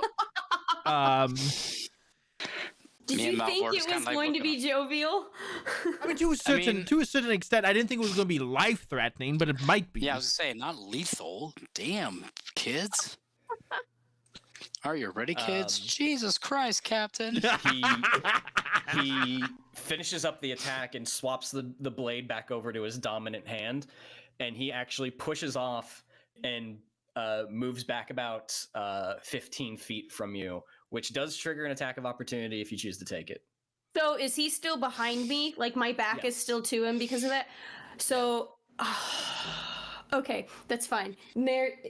I had the narrative idea, but mechanically it can still work just a slightly different manner. So as he's doing that, he will see Fig just standing there frozen at first, having taken in the blows. And you see like this quick, almost like rise and fall of shoulders that seem to be a heavy breath until she just whips around with a fiery, flaming glint in her eye that he knows what that means. And so does everyone else here as she just growls and makes a swipe with her axe. All right, go ahead and use your reaction to make an attack of opportunity as he sees that and begins to back away with a natural 1. Inspo! Wait, I have viewer inspiration. No, inspiration! I'm going to lean into Malvhor and I'm going to go, this isn't sparring anymore. 20! Yeah, this is starting to feel like someone might die. 20 will hit. Go ahead and roll damage as he sees that glint in your eye and you open up for the attack. And you just hear him under his breath that only you can sort of hear it. Get angry, Aaron. Come on. You motherfucker. Okay. 6. Yeah. 6 slashing, reduced to 3. Oh, that reminds me. I have to roll to see if he gets his reaction back. On his turn. Okay. He moves back that 15 feet after he sort of sidesteps the attack and just sort of wears him down a bit. And you see, still holding this long sword in his dominant hand, he reaches off to one side and he pulls out into the other hand a hand crossbow. Great. Cool. Fig? Cool. She sees both weapons pulled out and she's just going to give a, what do I want to say? She's just gonna give a very angry, like, I guess it's loud enough to be a roar, but it still kind of sounds like a grunt. She's just like, ah! And that is when the full fury kicks in. So bonus action fury. And I'm gonna lean into Malvhor and go, bet aside, should we stop this? And maybe. We'll just watch a little bit longer.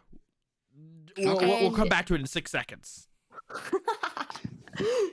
So she's gonna give that cry of total anger and frustration as she grips her axe tighter, brings out her shield and is prepared, and she'll grit her teeth and she'll charge forward again to close in the gap, and she'll, how do I want to do this axe swing? She'll charge, and then she's going to,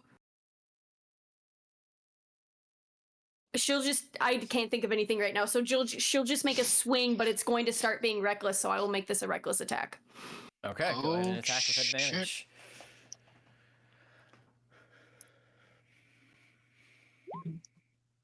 24. 24 will hit. 7 because of now in a fury. And then she'll keep going wild, so she'll do it. So she'll do it again. 18. 18 will fucking do it again. It will hit. Okay. Yes. 11 now. Okay. And I had an idea for a bonus action, but I already did that, so next turn. As you release that roar and begin to close that gap again, you just hear Galad, there she is. Great. Anything else? No, that's my turn. That's all I can do. The two of you on her second attack, Galad does his best to try and parry it off. It does break his guard a little bit, but the axe and the sword actually collide and come down into a stalemate lock as they both hold themselves in position. And from your perspective, you see on his right arm and her left arm, unless I'm mixing those up, regardless, you get my point, the glimmer of the two armbands that they're both wearing, sort of mirroring each other, though, in the gold and silver coloration. Oh, poetic. If we jump in too soon, Fig will be very upset. As he brings the stalemate down to a midsection, the two of you mere inches away from each other's faces, he just sort of smiles, and you see the protruding fangs underneath. Are you angry enough, Aaron? Is this what you wanted? To find me after all this time, only to fight me? As he breaks it and swings it about, and he goes to make a attack. I feel like they need to have this out, Malvhor.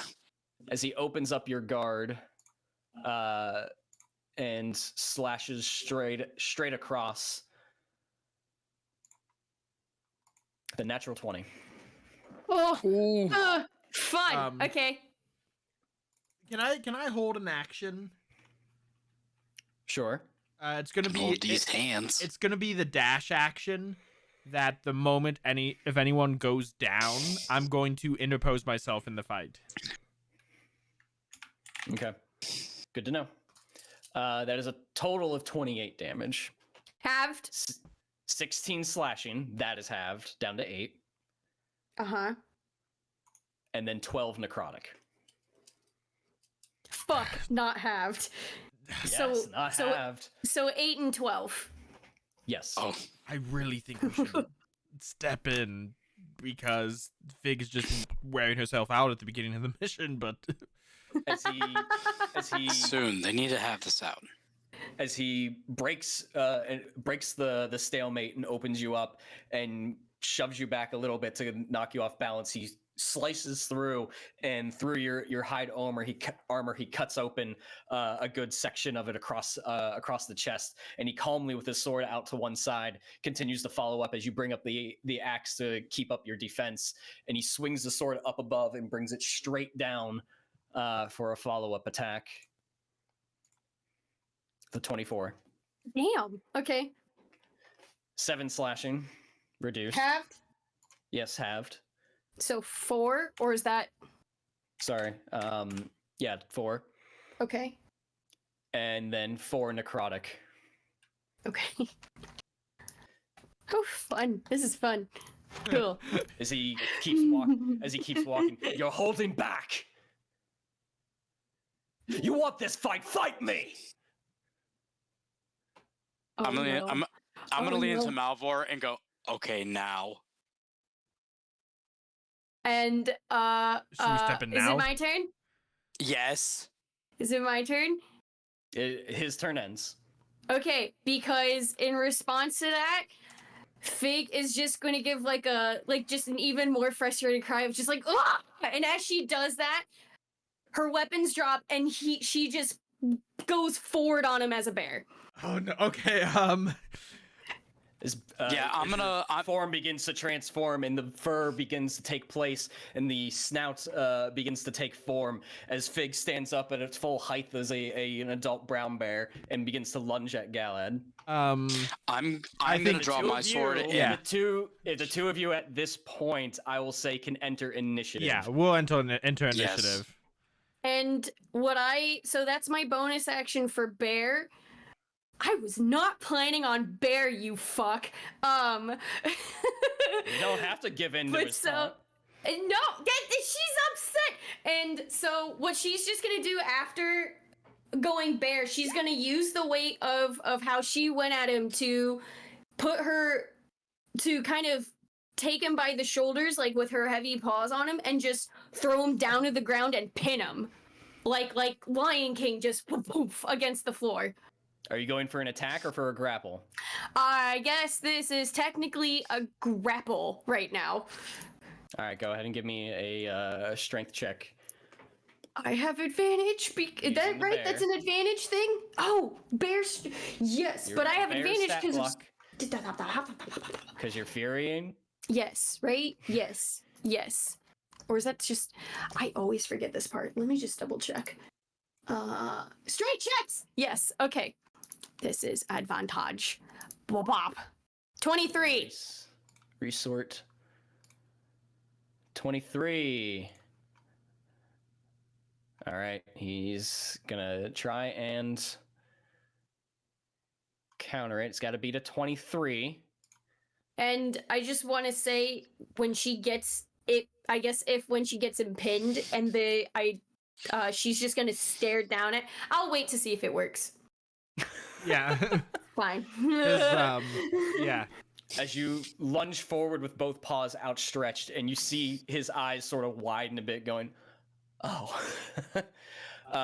Both paws find purchase on top of his shoulders as he tries to bring up the sword with both hands, grasping, or not even grasping, just flat palming the blade to just try and keep you back. But he collapses into it, and with a 21, does not succeed. Cool. So she'll pin him.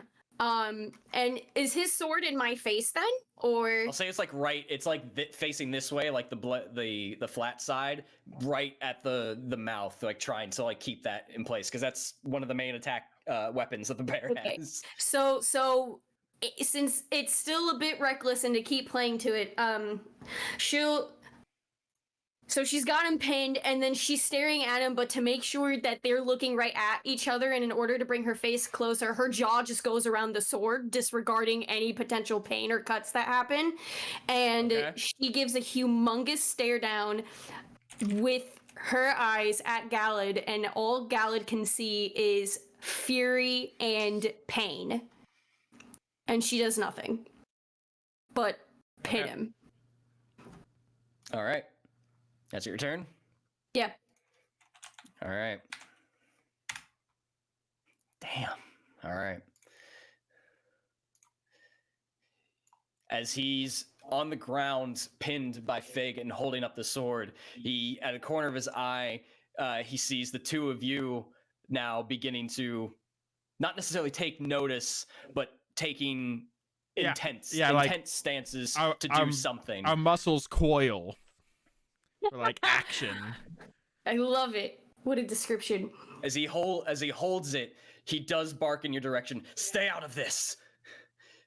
as Fig, from your perspective, you see his eyes with that glowing red iris and the whites around it. He shifts his eyes back over to you, and you see the pupils begin to dilate. The red disappears. And you actually see the whites of his eyes begin to shift and take into a purple, or not purple, a pinkish red coloration as he grits his teeth, and you just hear the grunts beneath his breath. I need him to make a wisdom save. Oh no. What is he doing? I don't approve. I don't like it. You know, we were told before we talked to him that he was acting erratic, and this is true. And he was a bit of a train wreck, and then we put him in this situation. he's about to lose it.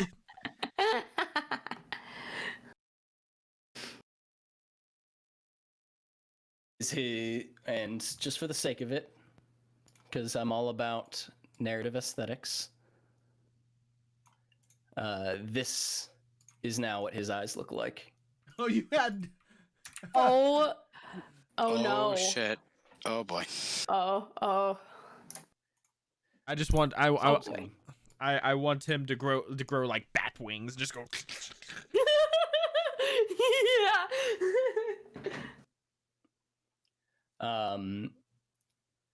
As he is going to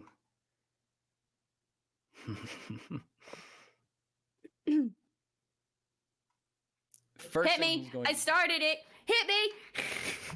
The first thing he's going to do is attempt to break the grapple. Okay, so I need to roll that then. Yeah, go ahead and roll your strength check.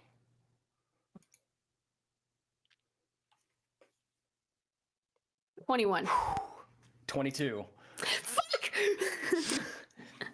As his eyes shift back to you, and even in bear form, you slowly see that change in his eyes, and it's off-putting initially that you almost rear back and lose your pressure on the ground, and he takes that moment to sort of slip through and roll off to one side and use half his movement to stand. Those of you watching the fight notice that he's now doing this at a remarkable speed. And he is going to make 2 attacks at Fig. A 25 and a 22.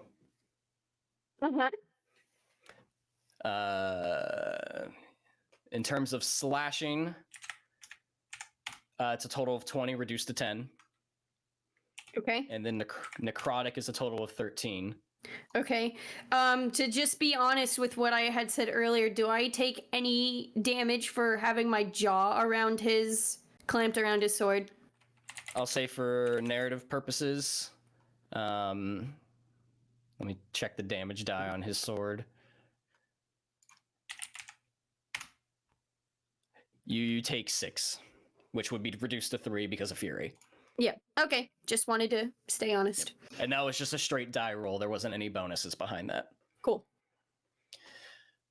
As he stands up at his full height and sort of makes 2 quick strikes at the side of the bear. He looks at you, Fig, sort of. No, he doesn't do that. He doesn't do that because of something that happened earlier. He makes it 2 attacks and just lets out a sort of like a snarl hiss after it, and goes and looks over to the side and sees the 3 gathered. And with in a blink, as he sort of locks eyes, shifting between the 2 of them, he locks eyes with Cirion. He, in a blink, moves over and closes the gap to Cirion and drops the hand crossbow, and with the free hand grasps around the neck. Fight for me. Cirion, I need a wisdom saving throw. Oh my my god! All the vampires are trying to brainwash you! Oh, you do. I might burn inspiration. You also do have viewer inspo. You do have viewer inspiration, yes. Oh, I do have viewer inspo also? Paul gave it to you. Paul, Oh shit, I still have it too. 1d4. 4. Yeah, viewer inspiration's a D4. 11. Yeah, we'll keep that, I guess. We'll keep it. 11. Yeah. As he comes up to you and you feel almost like a cold burn around the face with his hand, and you sort of latch into his eyes and sort of get locked. And you just hear his voice that says, "Fight for me." And your mind slowly turns cold, and you get this sense of loyalty. Can I please RP this? Can I please try? Go for it. Mm-hmm. I'm gonna pull out my sword, whatever my eyes do, whatever they turn, and I'm gonna turn towards them, and I just kind of like say in almost a hiss voice, go, "We fight them together." Wait, is it just against me, or is it against everyone? To say, Cirion, you are charmed. Oh no. Oh, Galad's so hot. Bardor who? Galad, essentially, at this stage with that, with the command of fight for me, you assess the situation and recognize one adversary at this point in time as Fig. Okay. So, I feel less bad now. But that ends Galad's turn. Malvhor. I'm going to a day ride from. I'm going to do my best here. And I'm going to because Galad is right here now.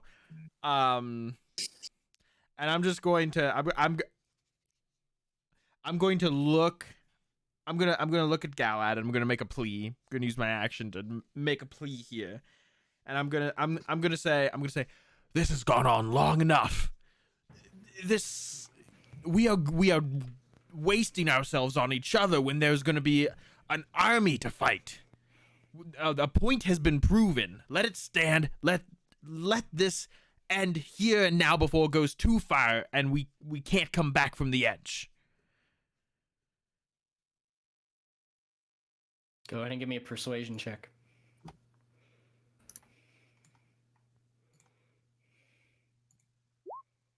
20.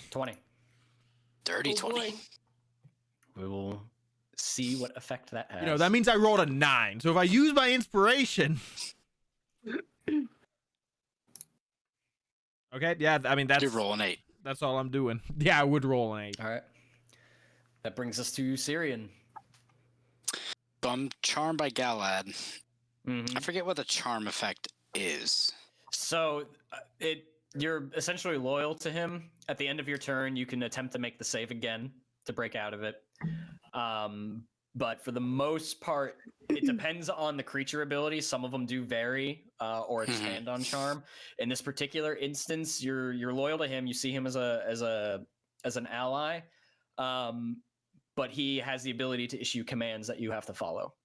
And his command was to fight for him. Okay, so there is a chance I could try and break out of it. At the end of your turn. At the end of my turn. So okay. he gets at least one turn where you have to fight for him.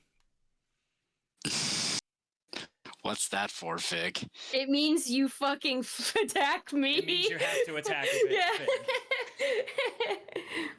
All right, I'm going to pull out my longsword, Vindaris. Look at Vig, and in my charmed voice, we'll go, I've always wanted a bearskin rug. Oh. And I'm gonna make. This has gone too far. I'm gonna make my attack at Vig. All right. You're radiant damage, right?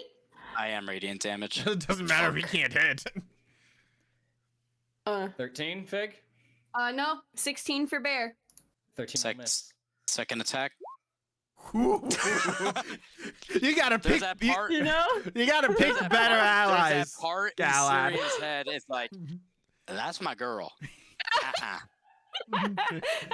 Hey. I love it. 12 will miss.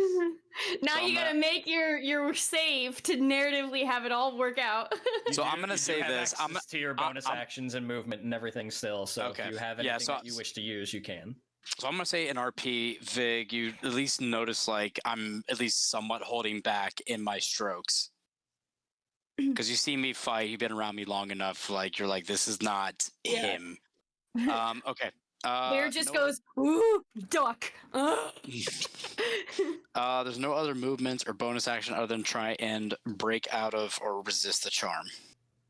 Okay, at the end of your turn, then you can go ahead and make another wisdom save. Hey. 17. Are you happy with that 17? Yes. I don't think there's anything else you can do. I mean, I could burn inspiration if I so desired. Yeah.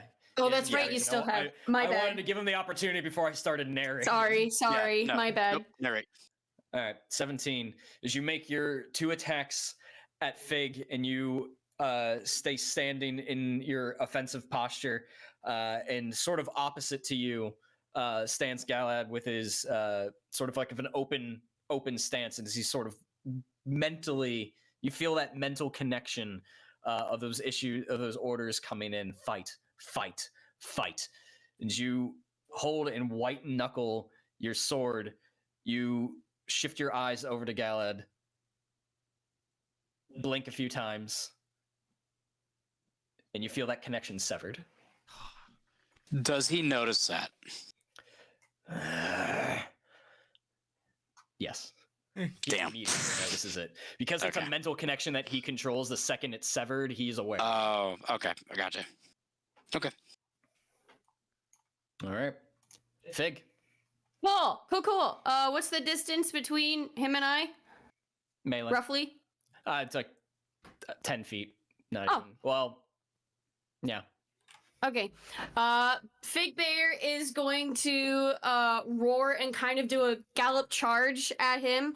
And as Bear is about to get in contact with Galad, you see her form shift, and she goes back to Fig as her hand grabs him by the collar and shoves him forward until he's pushed against a tree forcefully. And she's gonna growl with the still flame in her eyes of like, you said this was between us, now you're acting like one of them. And after that, I don't have my weapons because I specifically said I dropped them, so it's going to be with the other hand. No, I'll skip. That's Skipping your turn? No, I have to do something to stay rage. No. What would she do? What should we do? What should we do? What should she do? What would she do? What would she do? What would she do? What would she do?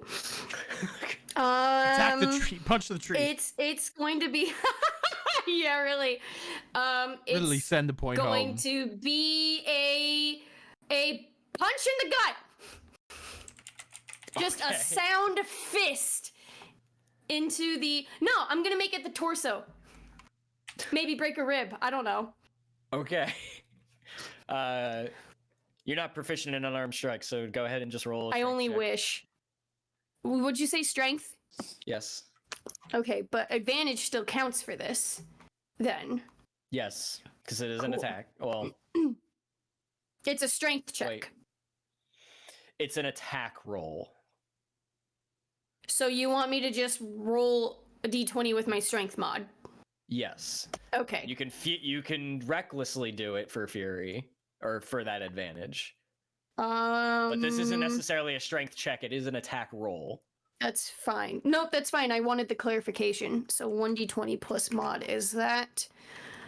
Let's see what that is. And I'm going to use my viewer inspo because if I think I know what his AC is, I need to make sure. Now, for Fury, you don't have to hit. You just have to attempt an attack. That's true. That's true. Mhm. Thank you. But she was about to not attack at all. So she was basically leaving it at what she growled, which hurt. All right. So 21 to hit. Yes. That will hit. It's strength +1. Yeah. So what's your strength mod? 3. 3, so 4. Okay. Reduced to 2. As you connect to the torso and he recoils from it, and you see the large eyes darting around now. Is there anything else on your turn?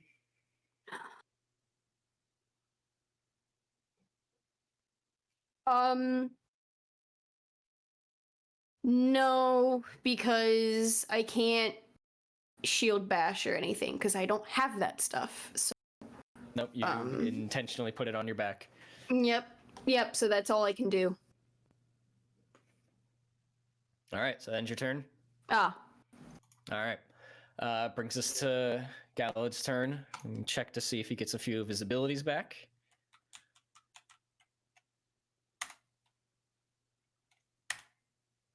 Okay. And at the start of his turn, he has to make a wisdom saving throw. If he still has that gift die, No! he can use it to succeed. Stop encouraging the bad guys. I assume we want him to succeed the wisdom saving throw to keep his cool. Mm-hmm. I would hope. I'm hoping that what I said helped. He's going to make the wisdom save at advantage.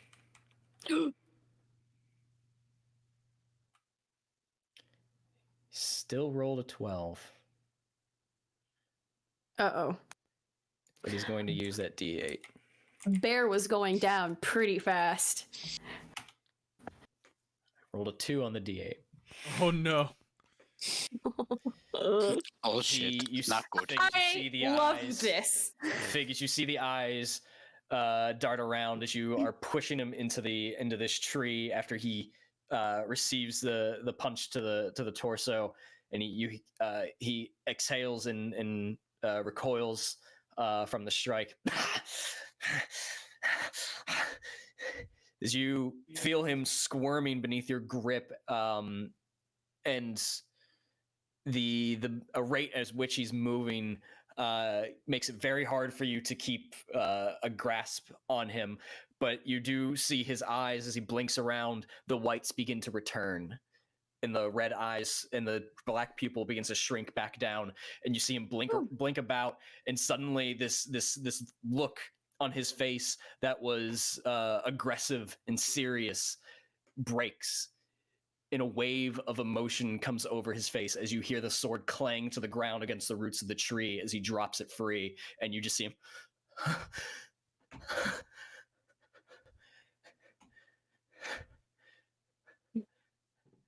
Aaron. I'm just watching, all breathing heavily. It's going to end his turn. He's not going to do anything. Oh boy.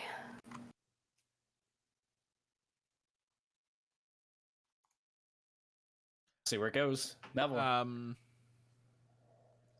I'm just going to end my turn and do nothing. I'll dodge. I'll use my action to dodge. Just in case, you never know. Dodging's never a bad option. Cirion? Noticing the fighting is ending. I still kind of like my sword out. I'm kind of like, after that mental block, I'm kind of like looking around. And not necessarily hostile, but keeping my sword out. And just in a defensive posture, not necessarily towards Vig or Galad, but just kind of like in between them both, like ready to step in. Okay. Fig? So I'll watch him for a few moments after his go and see the complete demeanor. What is happening? Can I roll like an insight check? Sure. Insight or shadow lore. Well, they're both 0. Depends on what you want to glean out of it, would be the difference in the check. Insight will give you potentially give you a better idea of him. Yeah, that's what I was thinking. Because Shadow lore might give you a better idea of what is going on. Yeah, I in this case, I think it's going to be insight to gleam if he's back in control or not, because I was also going to ask if it could potentially be an advantage for just having known him for so long. I'll say yes. If It's not, been a few years, but just knowing his mannerisms and typically. What is that? I should have used viewer inspo for that. Whatever. 10. This is definitely a return to what he was. Though the emotional state is definitely extremely changed than it was maybe 20 seconds ago, however many rounds it's been. It's 50-50. You're not sure. It's been a few years, and last time you saw him, he was not like this. So this is a whole new, interesting dynamic. Sorry, I'm laughing at what was in chat. I know. I know what you're doing. So after gleaming that, she'll just keep growling. What was that? And I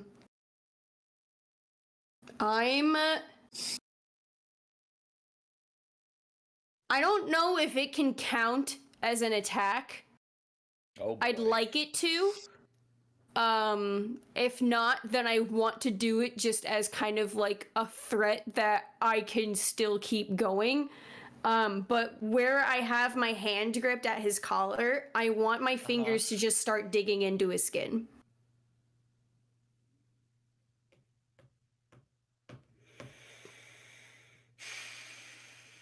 Like intentionally. Are you trying to do damage? Yeah. Even if it's like 1 point, I'm just trying to like. Okay. Show. Okay. Like that there's still aggression if this keeps going, but the difference here to make it an attack is you need to have the intent to do damage. Otherwise, this is just intimidating. I'll leave it at intimidating then. Okay. It's too complicated otherwise. It's all good. 13. You could choke him, just like. She's not. Well. What were you gonna say?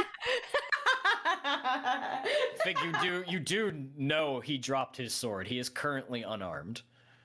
Yeah, no. I'll just stick with the intimidating question of what the fuck. Okay. Your fury ends. Yep. As you press into his clavicle and begin to bear down into his skin and grip through the armor and just get a good grip into him, and you see him just sort of quicken his breath, and you feel the muscles in him just relax as his shoulders slouch and he just collapses into you, weeping. Can I react? Is this still technical? Can I still do things? I mean, that's his turn. The question now is like, do you plan to continue the fight? Because he's not fighting back anymore. No, the moment he just lands on me, she's just going to shove him off back into the tree. She's going to falter a few steps back, and as the fury ends and the adrenaline rush completely leaves, she just solidly lands on her knees, and you can tell now with all her energy gone and whatnot, she's beat to shit. He collapses into you, and you react and shove him back into the tree, and he collapses, or he connects with the tree, and he immediately places all of his weight on it and slides down to the ground and just collapses into himself. And Fig is just on hands and knees trying to regain composure, but she's breathing heavily. Is she bleeding at all? Like, based on his attacks? Like, because I know you said they were questionable, but... The later attacks, Fig would have noticed a very distinct difference in his attacks from the early stages. Okay. Once his eyes shifted, there was no holding back. So those attacks that landed at that point definitely were intent to draw blood. Okay. And I mean, I already know that the necrotic is already something massively, wildly different than what... The thing is that all of those later attacks were while you were in bear form. So as you reverted back, none of those wounds are there. She took some necrotic before bear. Yes, but he wasn't in that state. Oh, okay. So you might have like a nick or a scratch just from the considering how the two of you were sparring. But the intent behind the attacks later on were in a different form, so any blood that might have been drawn isn't there because you reverted. Okay. Cool. He just sort of places his hands over his eyes, and you just see him like white knuckling them into fists. I'm going to walk up to Cirion and I'm going to give him 2 gold. Or 1 gold was the agreed upon. Yeah, we said 1. I'm going to say, I think this counts as a win for you. I don't know. We don't have anyone for sure standing or fallen. Locke sitting over on the rock. It was a draw. I don't think there were any victors here today. You know what? I'm gonna pull. I'll take my gold back. Hold on. I'm gonna pull out my gold and give it to Malvhor, and I'll take his gold. There we go. There we go. That works. Thank God, the semantics. Put our heads together. We can solve anything, kid. Morty's fucked now. And somehow Gondor is still standing with us, formerly in the military. I'm surprised Gondor hasn't fallen since we've left. I know. Which was so clever. God. Word travels pretty slowly. I mean, I'm just saying, we could have a great redemption arc where I become a general. Only Minas Ethel was lost. For now. Oh, jeez.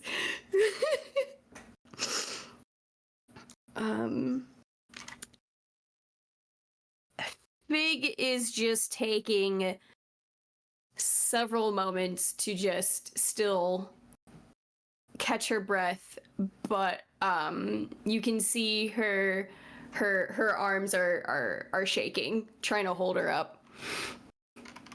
And it's hard to see her face because of how her hair is. It's probably fallen a bit at her sides. But after a little bit, she will slowly rise. Okay. For now, I'll let anyone else jump in if they want. Otherwise, I'll keep going. No, keep going. I think the scene's yours. Yeah, keep going. Depending on what happens, I might jump in. But this, because I'm not sure what to do yet. Okay. All right, Fig. If you need some help, I can step in. No, I think I might have an idea. Just letting Fig in my brain just take full control at this rate. She'll slowly rise, and there's just a deep-set, grim frown on her face, and normally she's fairly stoic and reserved, and there's not usually too much emotion easily displayed. But it's clear as day the pain on the inside she feels. And she's going to take a few slow steps forward toward where Galad is still sitting against the tree, right? Mm-hmm. And she's just going to, once she kind of gets to almost right in front of him, she's just going to peer down at him for several moments. See if he says anything. You hear underneath the muffled face of his hands the stuttering of the breath of just this soft weeping. He doesn't remove his hands. The eyes remain covered. From what you can tell, if he knows you're there, he's not looking at you. Regardless of what happens further between us, you do not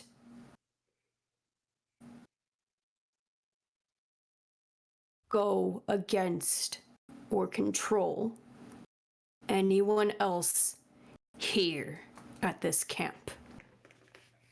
Is that clear?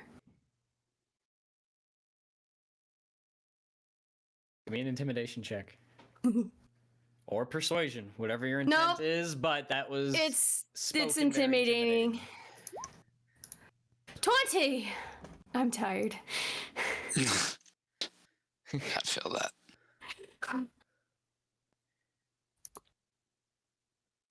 There's a breath, a slow nod, and he slowly moves the hands from his face and looks up, and you can see the tear-stained face beneath you as he locks eyes with you. Kill me.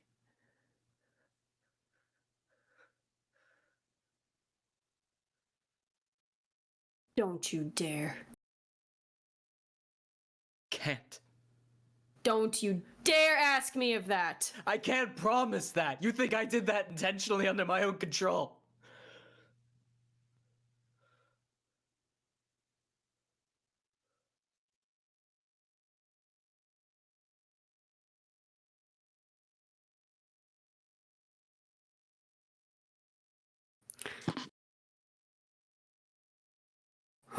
And she's just gonna punch the tree above him. Not caring if she breaks a few bones or whatever. And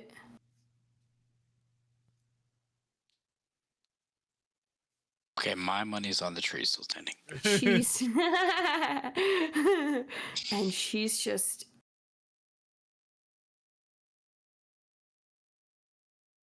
she can't. She's gonna continue forward and storm off. Malvhor's gonna follow her. But before he runs off, he's gonna turn to Cirion really quickly. He's gonna say, "I'm gonna go talk her down.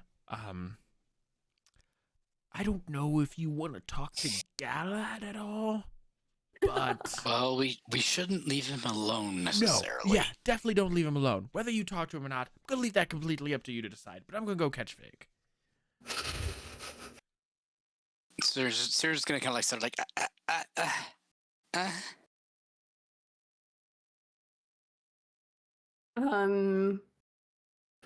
Do I probably don't, but I'll ask anyways. Do I hear Malvhor following me? Give me a perception check. I did. I actually don't think it matters. But, I'm not trying to be stealthy. I'm doing it just doing it. I was like, does that matter to I'm Fig? just like, No, I'm just like it running doesn't. I to was catch just up. curious. No, it totally All right. doesn't. I just won't bother. I mean, at the pace he goes, he'll catch you eventually. So yeah, so you see her storming off a good, let's say, like 50 feet, and then her steps start to stagger a little more. And then she is about another 10 feet after that. She's going to find a large tree and she's going to ram her back against it and just slump to the ground. Okay.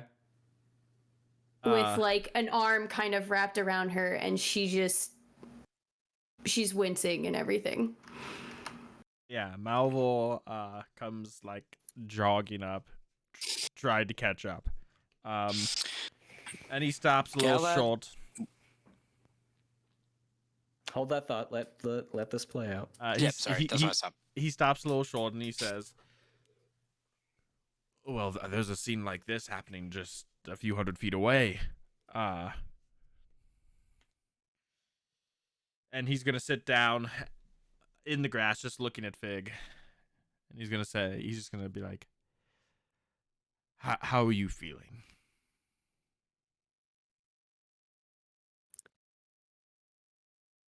Do you think about Goldwyn every day? I do.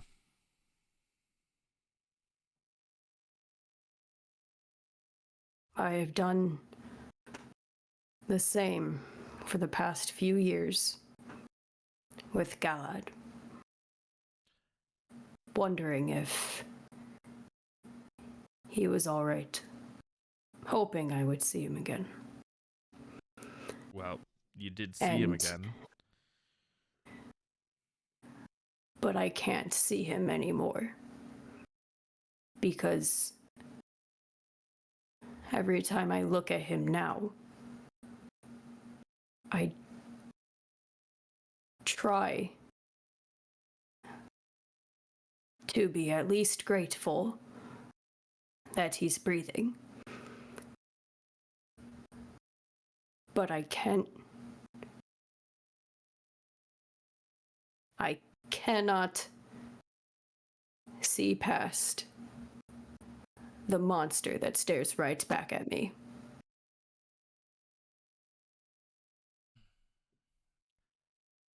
I think he feels a very similar way about himself that you do right now in this moment. Ever since what happened to him has happened, he's felt and been branded as a monster. And, you know, I won't argue against the fact that I'm sure he's done some very monstrous things. But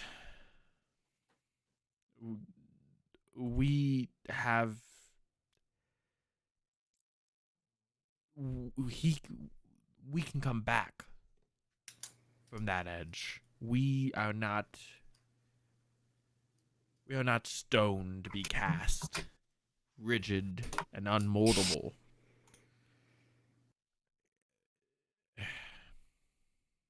He is not the Galad you knew. He is someone new. Just like Goldwyn was changed by the time I saw her again. You are not the same person when you last saw him. We have all changed. And I know it's not easy.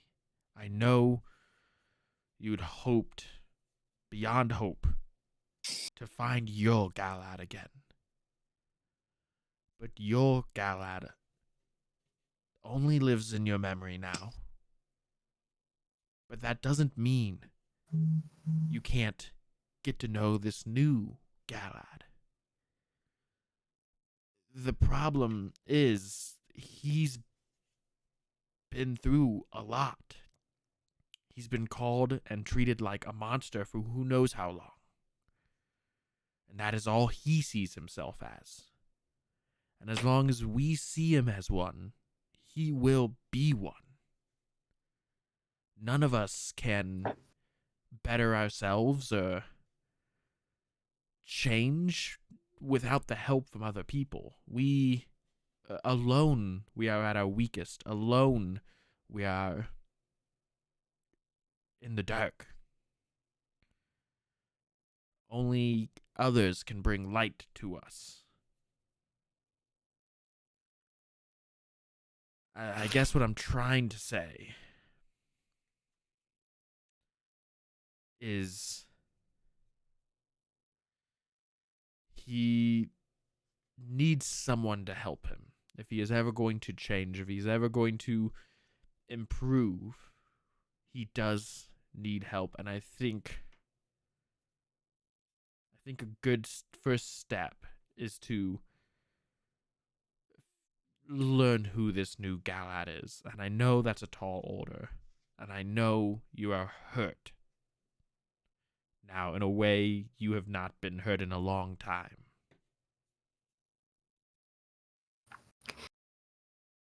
Malvhor, I am very afraid of hoping for a second chance.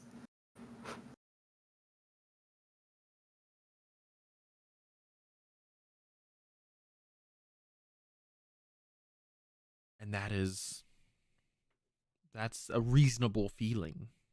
I was afraid to see Goldwyn again. Fear is very natural. It helps us know when there's danger.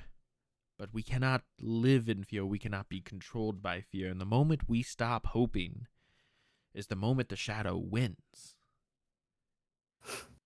If you read all these old stories, if you look through the history, it is not through the strength of arms alone that the light prevails, that Morgoth was cast down, that Sauron was cast down.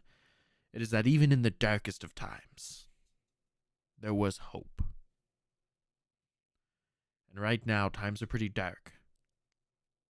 But if you hold on to that hope, and with our help together, we can make things better. You can make things better, but you can't give up. It is going to hurt. But we need to take a chance. And I don't think you can interact with Galad like you used to. No. It's almost like he's a new person and you have to get to know him again.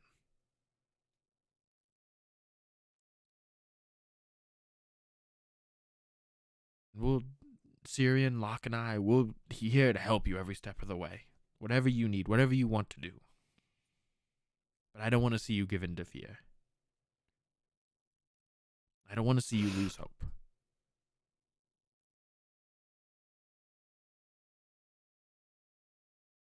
And if you're... This isn't... No, go on. No, It's strange. This is a new fear I've only felt once before. It's not the same fear I would normally feel fighting against wolves in the wild. Oh no, I was trying to survive. Fighting against wolves, that's something you can see. That's something you can stand against. That's something you can fight. This fear, it's something deep that's been with us since the beginning of time. The fear within us of the abstract, of acceptance. And losing someone you care about when it's not in your control. And unfortunately, that is life, and we can't do anything to change what you've lost, but we can control what you gain, what we all gain.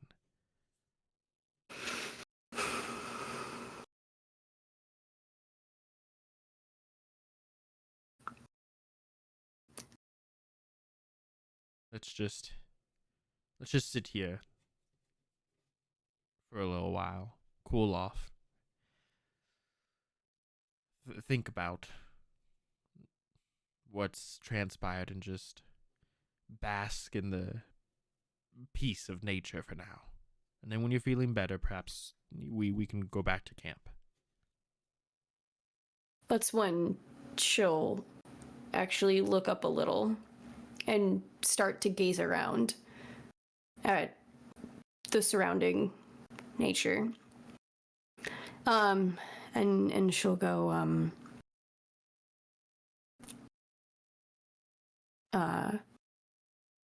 she'll take in the scenery for a bit. And then she'll just say, yes, I need some time, but I understand what you are saying, and thank you. Of course, you're my friend, Fig. I'm here for you, and I will sit with you here in the silence, and until the pain subsides a little bit, until you feel a little better.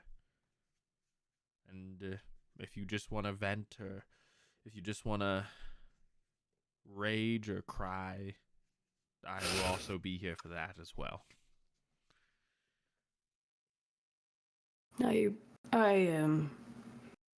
appreciate that. Merwin will be lucky when you return home to have a father like you. Be careful, Fig. You're gonna make me blush. But It's a small crack of a smile.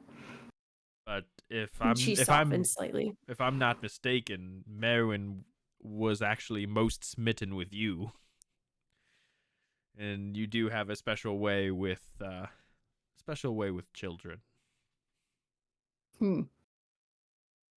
I always thought it was just me being strange that always got the attention.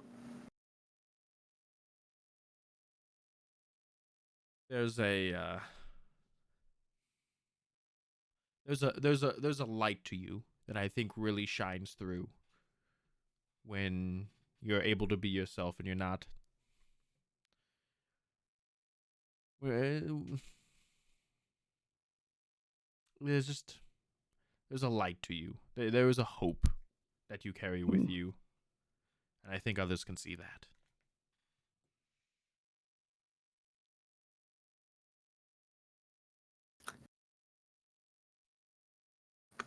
Thank you, Malvhor.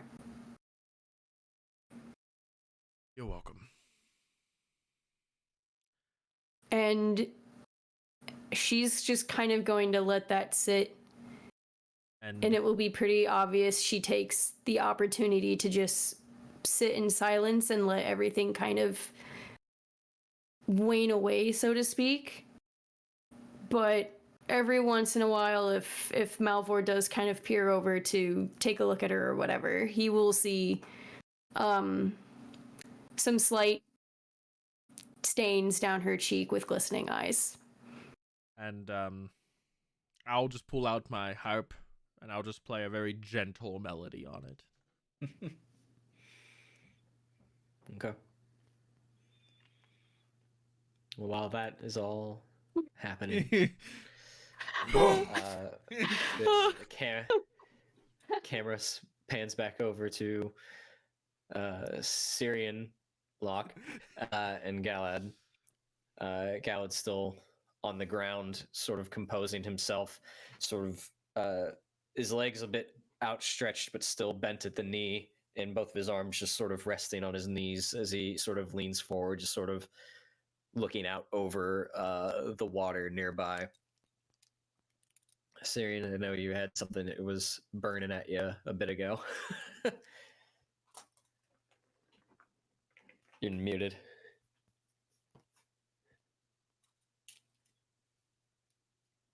You're muted. Fucking hell. Okay, well, glad to know that. made myself let that RP play out. I said earlier that was fucking beautiful. I was like, how do I top that? Not even You'll top figure it that. out. All right.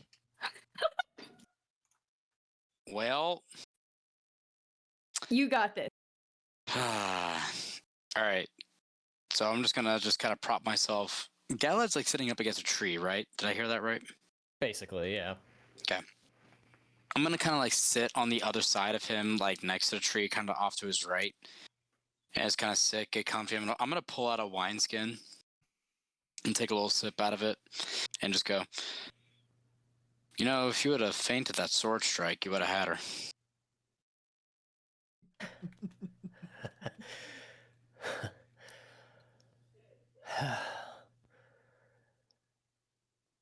Besting Aaron in anything is difficult.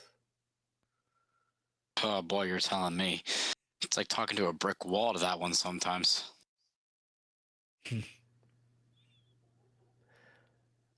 A lot of the elves in our village, behind her back, though she knew full well, teased her and made fun of her way of speaking. She found Cinderin difficult at first, but I rather enjoyed her simplicity.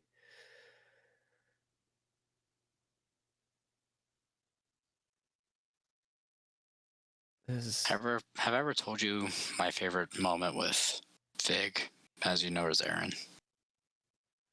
I've only known you for a handful of hours. I don't think you've told me anything. Rhetorical question. I'm gonna take a little sip of the wineskin. I'm gonna pass him, kind of like a good gesture. I don't know the last time I've had wine. It's not the best, so don't hold your breath on it. He takes it and takes a shallow swig.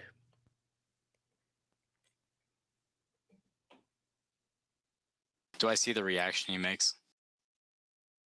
He just sort of closes his eyes and like lets it sit in his mouth for maybe about 2 seconds. And then you just see the Adam's apple rise and fall as he swallows. That's about the most reaction you get. Well, this isn't one of my favorite moments of hers when I ask her to go get some, but it makes use on the road.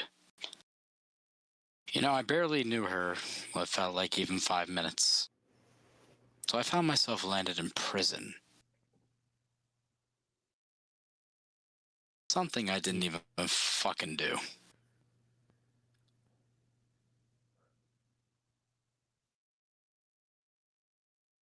Something about treason. Not even related to me. Something for helping another. Landed in prison.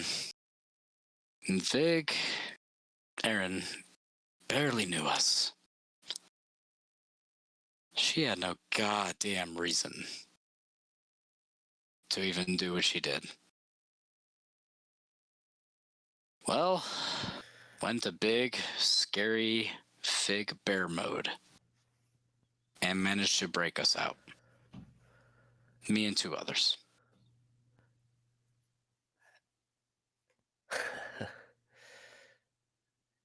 You know, the bear thing's new. Well, not in so many words. You know, it still takes me by surprise. I've been in combat with her. I shouldn't even be alive right now. I'm gonna take a little, just swig of the wine. I have lost a city, fought monsters. You, of all people, could actually imagine. And seen magic work in ways that doom all men. But that bear still takes me by surprise.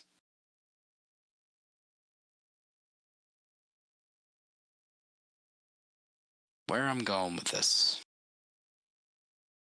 is I've seen Fig go miles, leaps, and bounds for those that she loves and cares about. And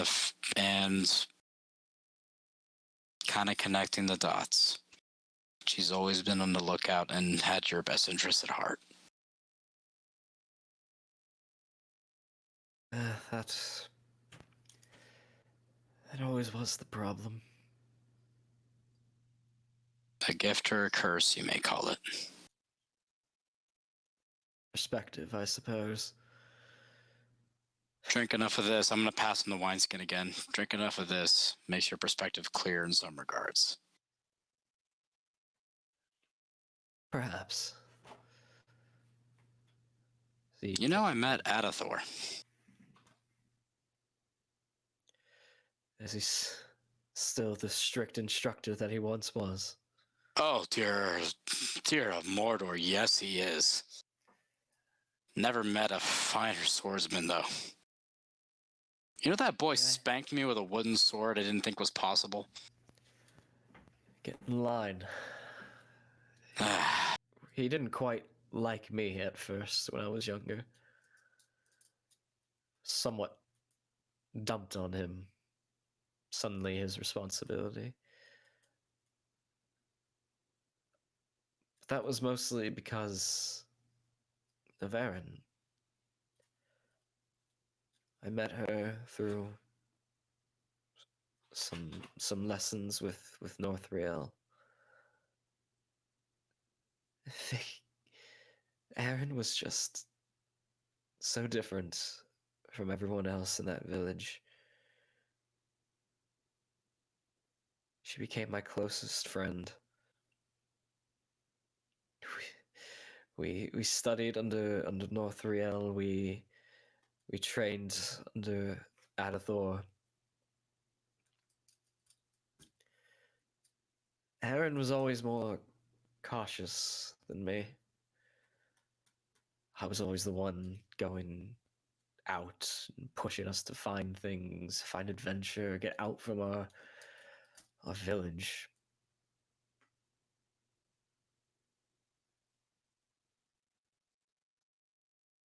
And that never got her killed. There have been many things that almost gotten Fig killed.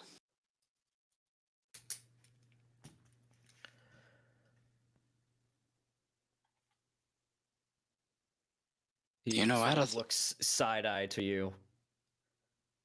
For what it's worth, sorry. I didn't mean to get in your head. I'm gonna take a swig of this. Like, this has done more to my head than you ever will, mate. And I'm gonna pass him the wineskin again.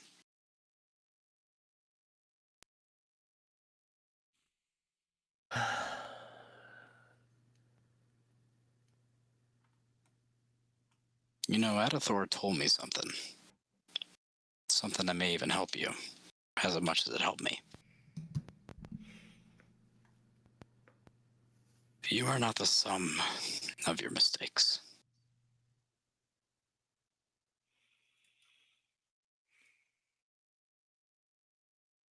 Don't let failure or anything of the such here define you.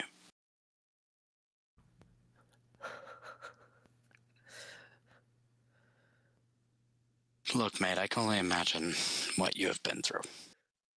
Hell, I don't even think I want to imagine. But here we are, up against a tree, after a sparring match.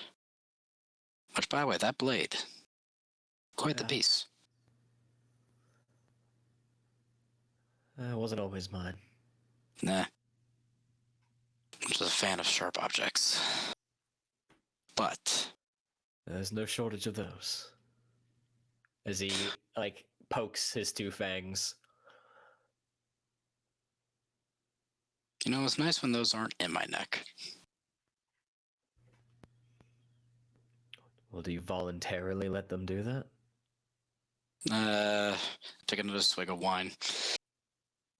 Long story, I'll tell you about another day. Thought it would help a acquaintance.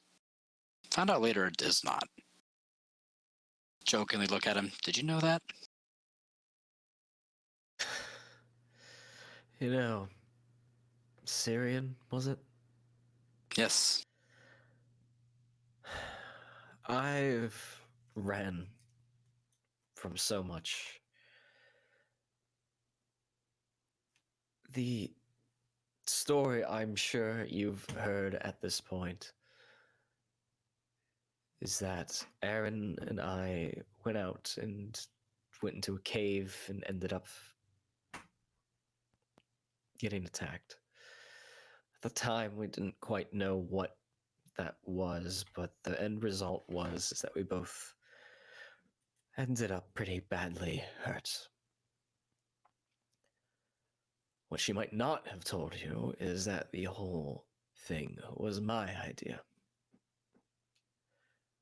She tried to caution us and keep us back close to village, and I persistently poked and prodded and edged her on to follow so we could have our own adventure.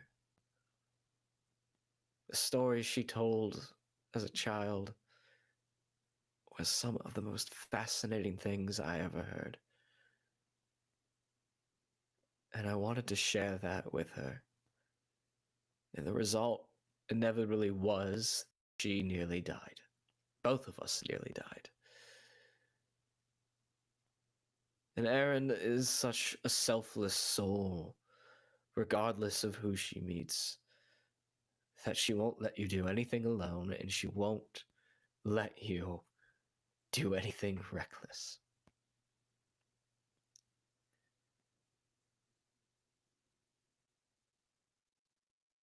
I left. I left the village without a word because I saw the danger I brought her.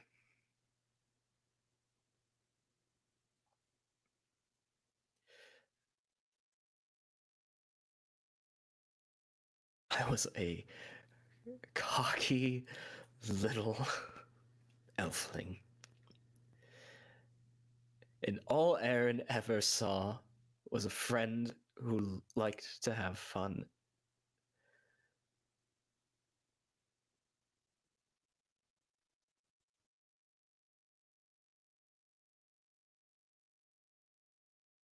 The longer she would stay around me, the likelihood she'd end up hurt again. And here we are. Years later, and I'm doing the exact same thing.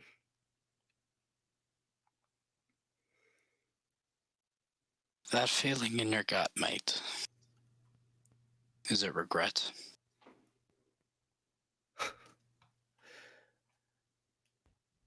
Fear, regret, protection, instinct.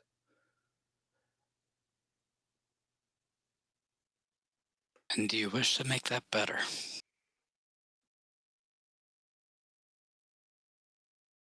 Do you think I can? After what just happened? I'm gonna take a... Do you trust me after this? I'm gonna take a big swig of wine and go, you know, I've lost the city. I was put in the protection of it. A lot of good men.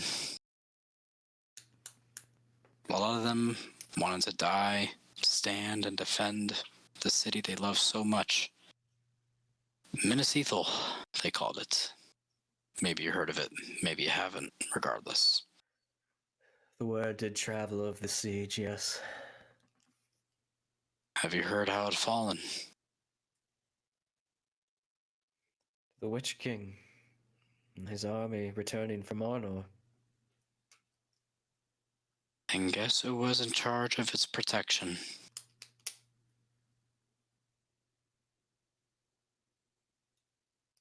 Cirion of the Citadel, they call me.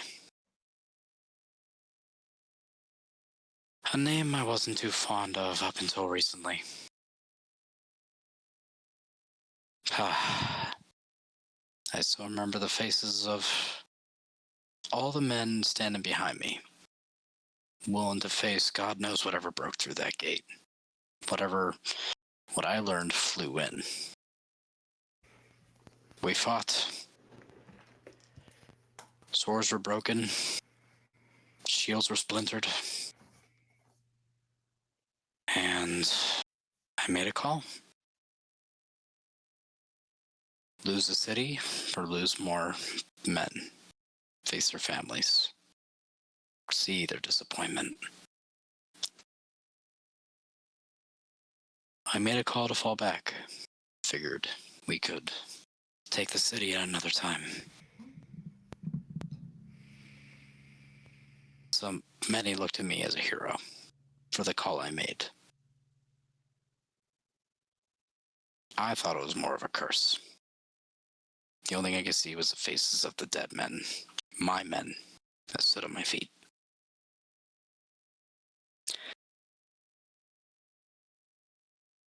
Throughout my travels with Aaron,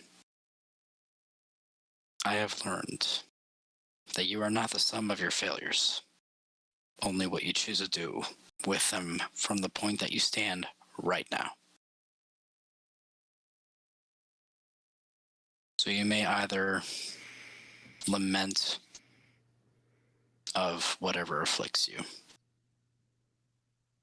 or you sound like someone who wants to rectify their mistakes.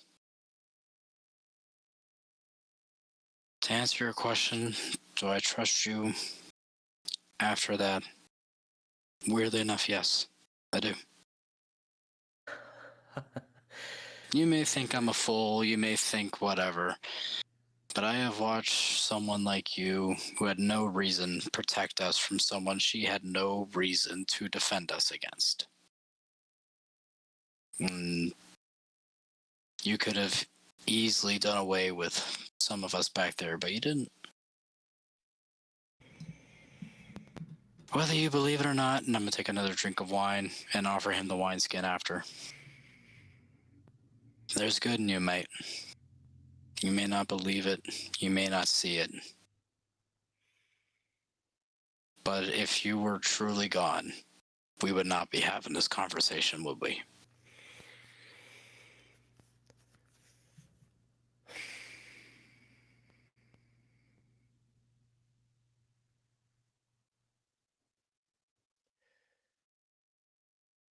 What good there may be in me still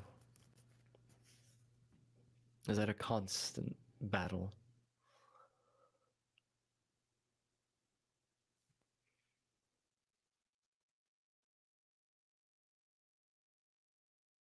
Of all the wars I've... more to right any wrong that I've done.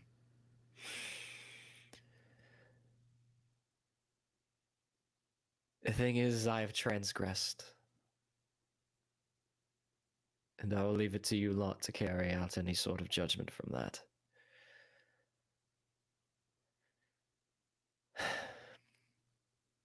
Not a day has gone by that I don't think about the day I left. And mistakes that I've made that ultimately brought us to this point. And Aaron, I know I said earlier I left so much without a word. I did make sure I at least said goodbye in my own way. She still carries that goodbye. How about you reintroduce a hello? You're back. The thing she treasured the most. Other than that wolf pelt she carries, like right here. No, I think what she might treasure the most, based on the heartbreak I saw in her eyes, actually decorates her axe. How about you fix that heartbreak?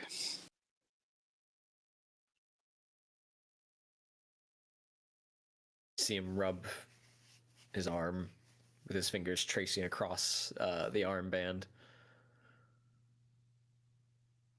Well, Cirion, I appreciate the words.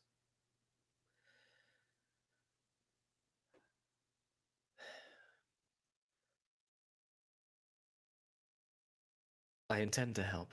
I really do. but I will not neglect the danger that I can pose. And that is fair.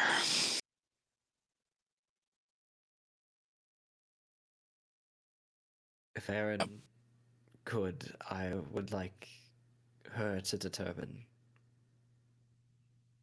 what happens next.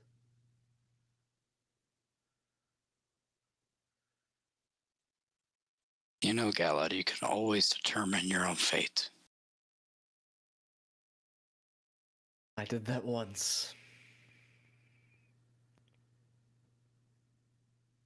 It didn't do the way you expected, did it? I can't say that it did. Well, here you are with a second chance at it again. I'm gonna give him like a little like brotherly like elbow nudge. So don't fuck it up.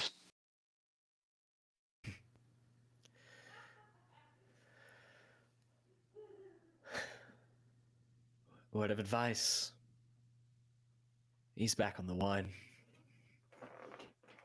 You and every woman and private and general has been telling me that for years.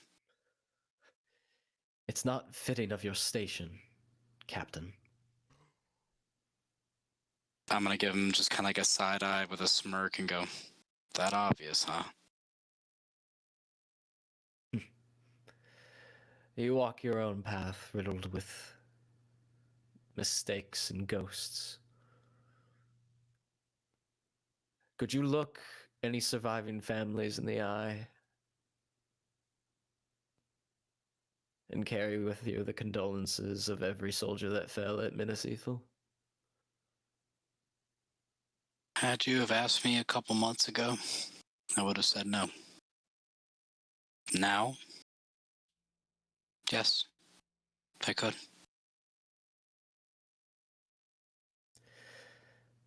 And there may be some hope yet.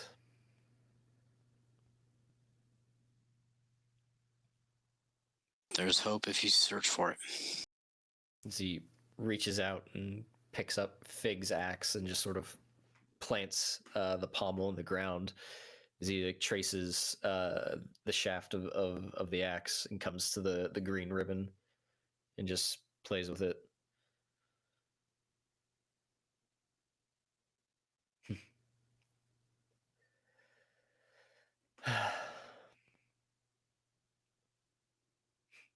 A bear and a bat. Let me tell you about the bear and the spider. I think that's a story for another time. As he puts the, You're right. the blade edge of the axe head into the ground. I'm gonna kind of like just like dip the wineskin a little bit, and it's like it's almost out, just like a little bit left. It's like, hey, we're definitely gonna need more wine for that story. I'm gonna prop myself up, kind of walk towards in front of him, and offer a hand. Come on, you don't deserve to be on the ground anymore. He reaches out and sort of grasps your forearm and takes the help up. As he comes like to his full height, a little bit taller than you, he looks at you and you see the glowing sort of red eyes looking back at you. Thank you, Cirion. I will do what I can. But I cannot promise that what transpired here today will not happen again. Not today. Well, I can't. Let's do our best to try and avoid, or at least point you in the direction of the people that do deserve it. I'm gonna pick up Fig's axe, hold it almost in like in a reverse grip, and go, come on, it's been long enough. Let's go find him. I think I'll stay here. If there's one thing I've learned in childhood is that when Erin gets truly angry, it takes her a bit to come back. I kind of look off into the distance and look back at him. I put the axe back in the ground and go, yeah, you're right. Best not to poke the bear. Pun intended. Some of my old personality still shines through every now and again. Well, then we better change the name from the Shadow of the East to the Light of the East. Now, let me tell you about how we went through to Barad-dûr. Oh no. And then I want the camera to cut out there. Okay. Fig, is there anything else you wish to do with these moments? I think it's going to be. It will probably feel like eternity to Fig. But it's probably in reality more like an hour or two. She can only silently go through her emotions while Malvhor plays the harp for so long. But there will definitely be a sign of her cooling off and calming down at one point when she actually takes the band that's giving her that like half up hairstyle and just undoes it, so all of her like matted half dread hair is just down. But after that time, she'll stand up slowly and she'll tell Malvhor that she feels better enough to go back. But there will still be some uncertainty around her. Okay. It's Two of you. good to hear. Let's return. My fingers are getting a little sore from all that playing. You did play a lot. But it was nice. So the two of you make your way back to camp. Sun just sort of dipping over the mountains in the west. It's still light out, but it is getting late. I just randomly imagined Locke just sitting there the whole time, just like, relationships, love, whatever you want to call it. Just like whittling something away or something, like. But no, when we kind of return to the clearing, the first thing she'll do is note that her axe moved, as she goes to pick up her axe and shield. Okay. And then when she picks up the axe, she's going to kind of, at the end of the axe where the ribbon is hanging or dangling, she's going to just kind of make sure like dirt is brushed off of it and stuff before she stows it. Okay.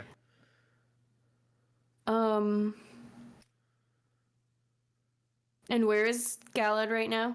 For the most part, he didn't walk far from that tree, so he's probably right by. We're still hanging out underneath it. Okay. So, So you come back. Big. She kind of says nothing. She just kind of does her own thing quietly, but, All right, that's my cue. I'm gonna get up and kind of like walk away. But after she's... Sorry. As I get up, like, well, that's my cue. And I'm gonna just like kind of give like a friendly pat to Galad on the shoulder and walk away. So Cirion, did you let him bite you? So after she stows her weapons, she'll actually like put her hair back to kind of like just fully be back to her again. And then she'll turn and slowly approach Galad. And is he standing or sitting? He's standing. She's going to try to kind of gaze at him, like lock eyes and everything.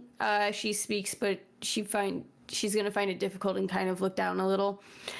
And she'll just say, after a moment of contemplation,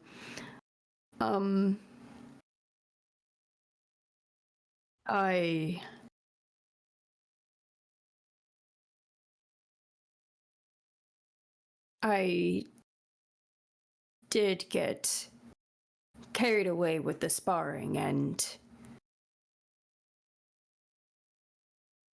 I did not intend for it to get that far. I'm sorry. I'd be lying if I said I intended it to get there as well. Or didn't intend. Sorry, I'm a little fuzzy. Regardless, I'm sorry too. None of that was my intention. It is clear, more so, that much has changed in the past years. And her hand kind of just grips the end of her axe where her fingers are touching where the ribbon starts. But it does not mean that we can't go through those changes together.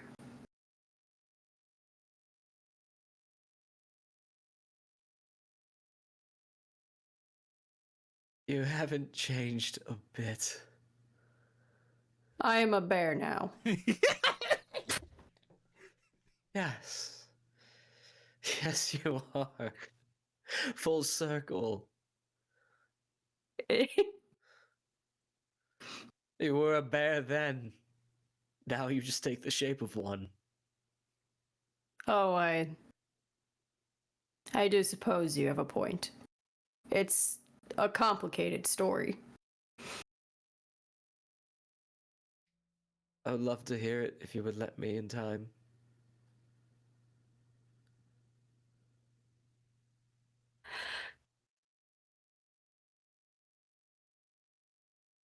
In time. In time.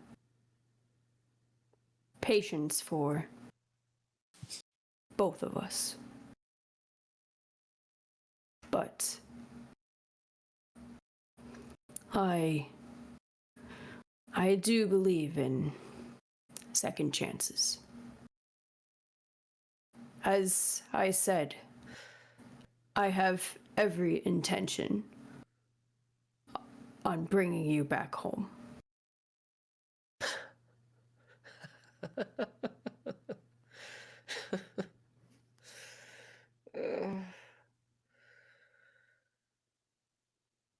And an end deal.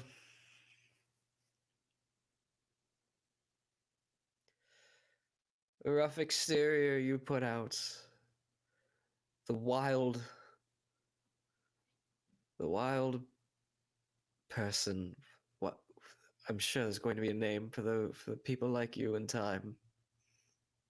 Wilderman, I think, might be befitting.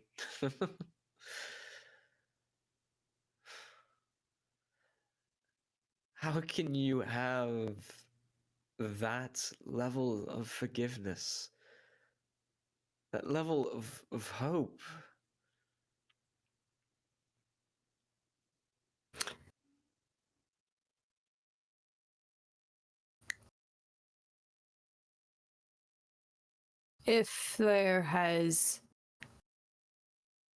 I think if there is anything the wild has taught me the most, it's that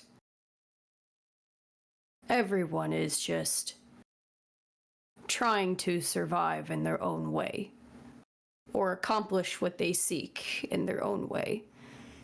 And sometimes that means others are put in harm.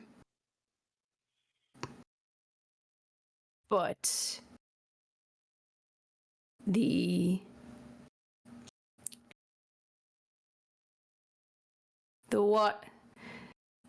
with that,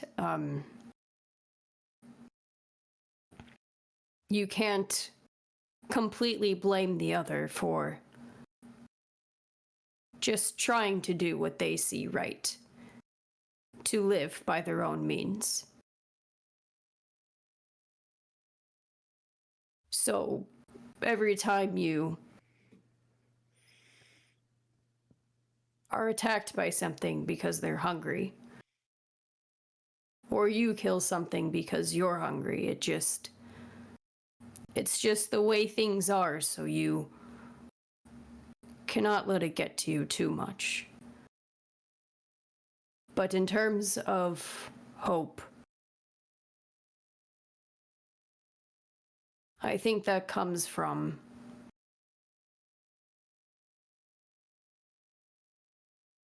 the relationships I have made up to this point.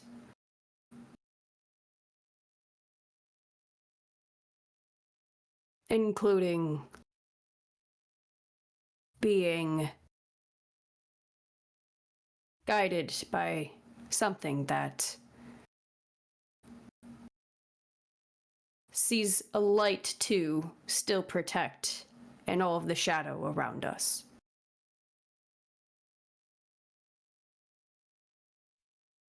Whatever is guiding you has hopefully not led you astray this far. That would be Yavanna. I'm sorry, what? That's why I can be a bear. You carry a blessing of the Vala?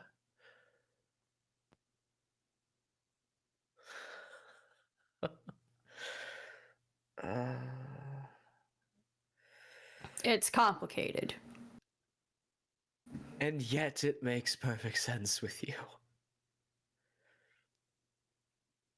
He bends down and picks up his sword and spins it about and lays it flat in both his palms and outstretches it towards you. I don't expect you to forgive me for what transpired today, though know that I am sorry and will do my best to keep it in check, though I can make no promises right now. What my role is in this endeavor moving forward, whether it is at your side or to be disbanded or something else, I leave to you.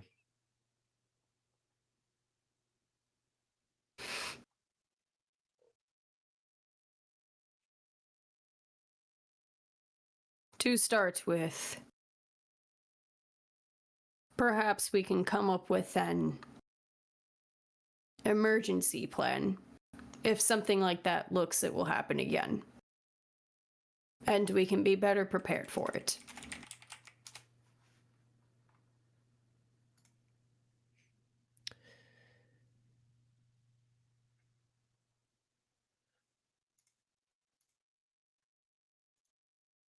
There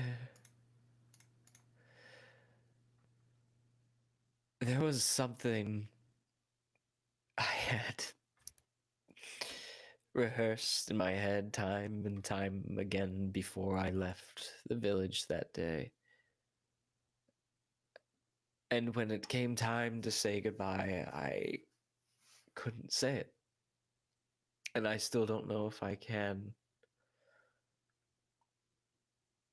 But if you would allow me to have some more time to tell you what that is, I would love to do it in time.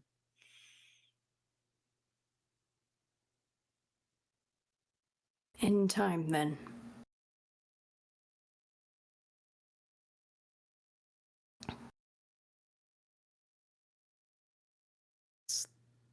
It's good to see you, Aaron.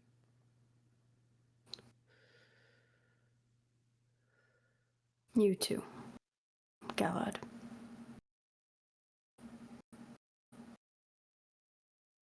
I at least got to say what I expected to say. If I were to find you again. I finally found you.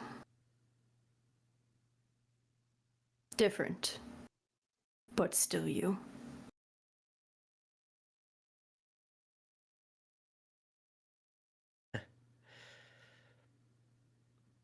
Oh, there's still plenty of adventure to be had.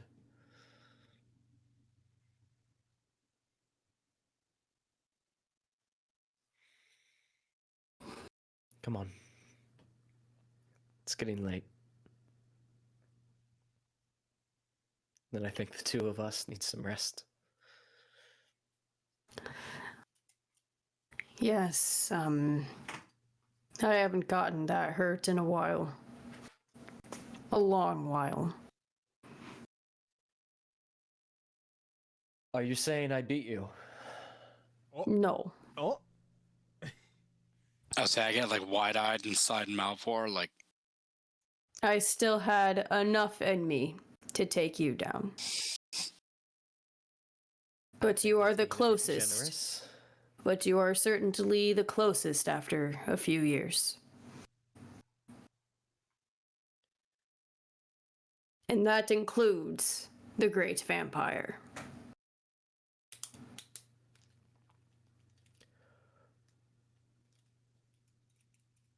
So I had you nervous.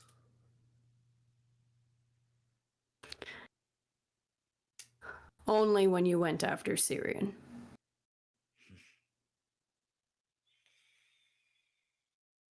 She just kind of smirks. Also, Cirion, do we want to talk about... Well, I only went after him because he seemed the most weak-willed. He did get bit before, so yes. Cirion just kind of Be what slumps. drew me to him. Yes. I thought we had a moment. Sorry, what were you saying, Matt? In control. Oh, no. Moments passed. Yeah, Cirion's gonna fucking jump after this. For realsies, though, Bear got down to 25 hit points, like, after 1 to 2 rounds. Easy peasy. And Fig's at a whopping 45. She lost over half her hit points. Necrotic damage, man. Yeah, it was the necrotic. If it makes you feel any better... Cirion got called weak-willed. So there you go, feel better. What's your wisdom? Your wisdom saves +1. What's mine? What makes you feel any better, Fig, is you get the pretty good feeling that whether he was in control or not in that fight, he was throwing everything at you. I was kind of fucking around, because I was just letting her anger take over. Yeah, that's fine. That's why I bet against her, because I figured she was gonna fuck around. Yeah. But yeah, no, you're pretty confident that you got the at least aggressive arsenal of what he can do. Creatively, not so much. He didn't do anything that was terribly creative, but Also, Cirion, your willpower is greater than mine. Is Malvhor's. Oh, great, I feel loads better. As I'm swinging my sword by my neck. look, the choices were you, a captain of a citadel, or the walking corpse over here. Which one was you chosen? Once again, Now just he's saying, making the jokes. being old has saved my life so many times.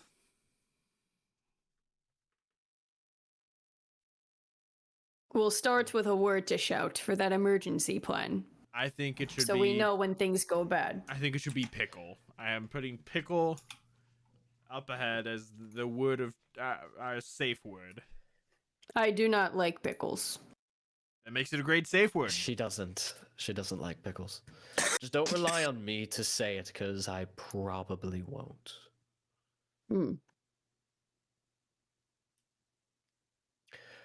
What is something you would say if that happens? In or out of the character? Oh, fuck, No, fuck. Yeah. I would say just check for my demeanor. I kind of black out. I really don't know. If he starts If you hissing, that's I think a sign. We will work on it. Yeah, Your when, eyes changed. At yeah, least. when you got really into it, you started hissing like a cat. I'll have to do something about that. That's not very intimidating. We will work on it. Well, yeah, If- we'll figure it out. If anyone can teach you how to roll or be scary, it's Fig. Oh, believe me, there's more truth to that than you know. Well, when we first started sparring, I used to just do my hands, treating them as claws. she didn't know how to wield a weapon despite Adathor trying. Regardless, I think you all should turn in and get some rests. I'm going to spend some time by the water for now and keep an eye out. I trust you completely and implicitly. Luck, That can you would take be foolish. Luck, can you take first watch? I normally offer, but I'm a little tired. Oh, that's all right. I think I did enough watching this absolute dysfunction. I think some quiet time along the water is a fine idea. I need a short rest.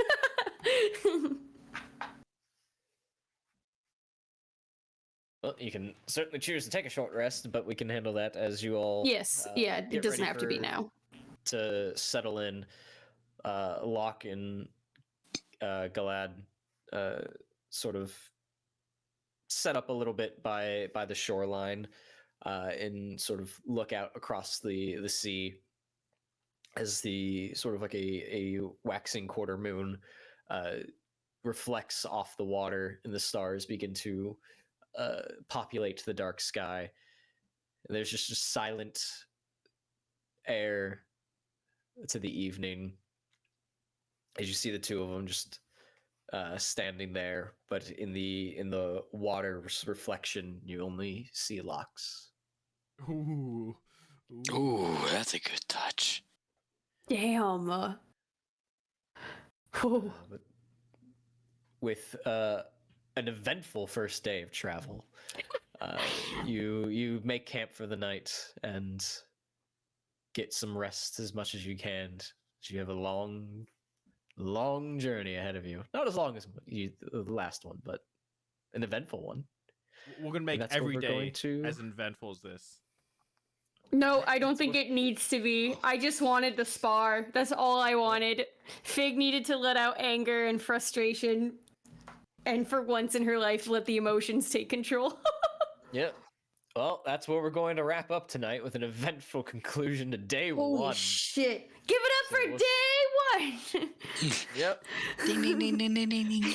We'll pick up next week with the hopefully the rest of the journey and see where you guys get in terms of the forest and searching for this temple and what else might transpire. Oh boy. And how trustworthy is Galad. So I think a couple of us see are what close happens. to trust him. Only time will tell. Mhm. But that's all we got for you all tonight. So thank you all for hanging out and enjoying the riveting drama. We'll be back next week, and the rest of our schedule is as it is. So we'll see you all on Friday again. Thank you so much for joining us. Hope you enjoyed it. Have a good night and stay proficient.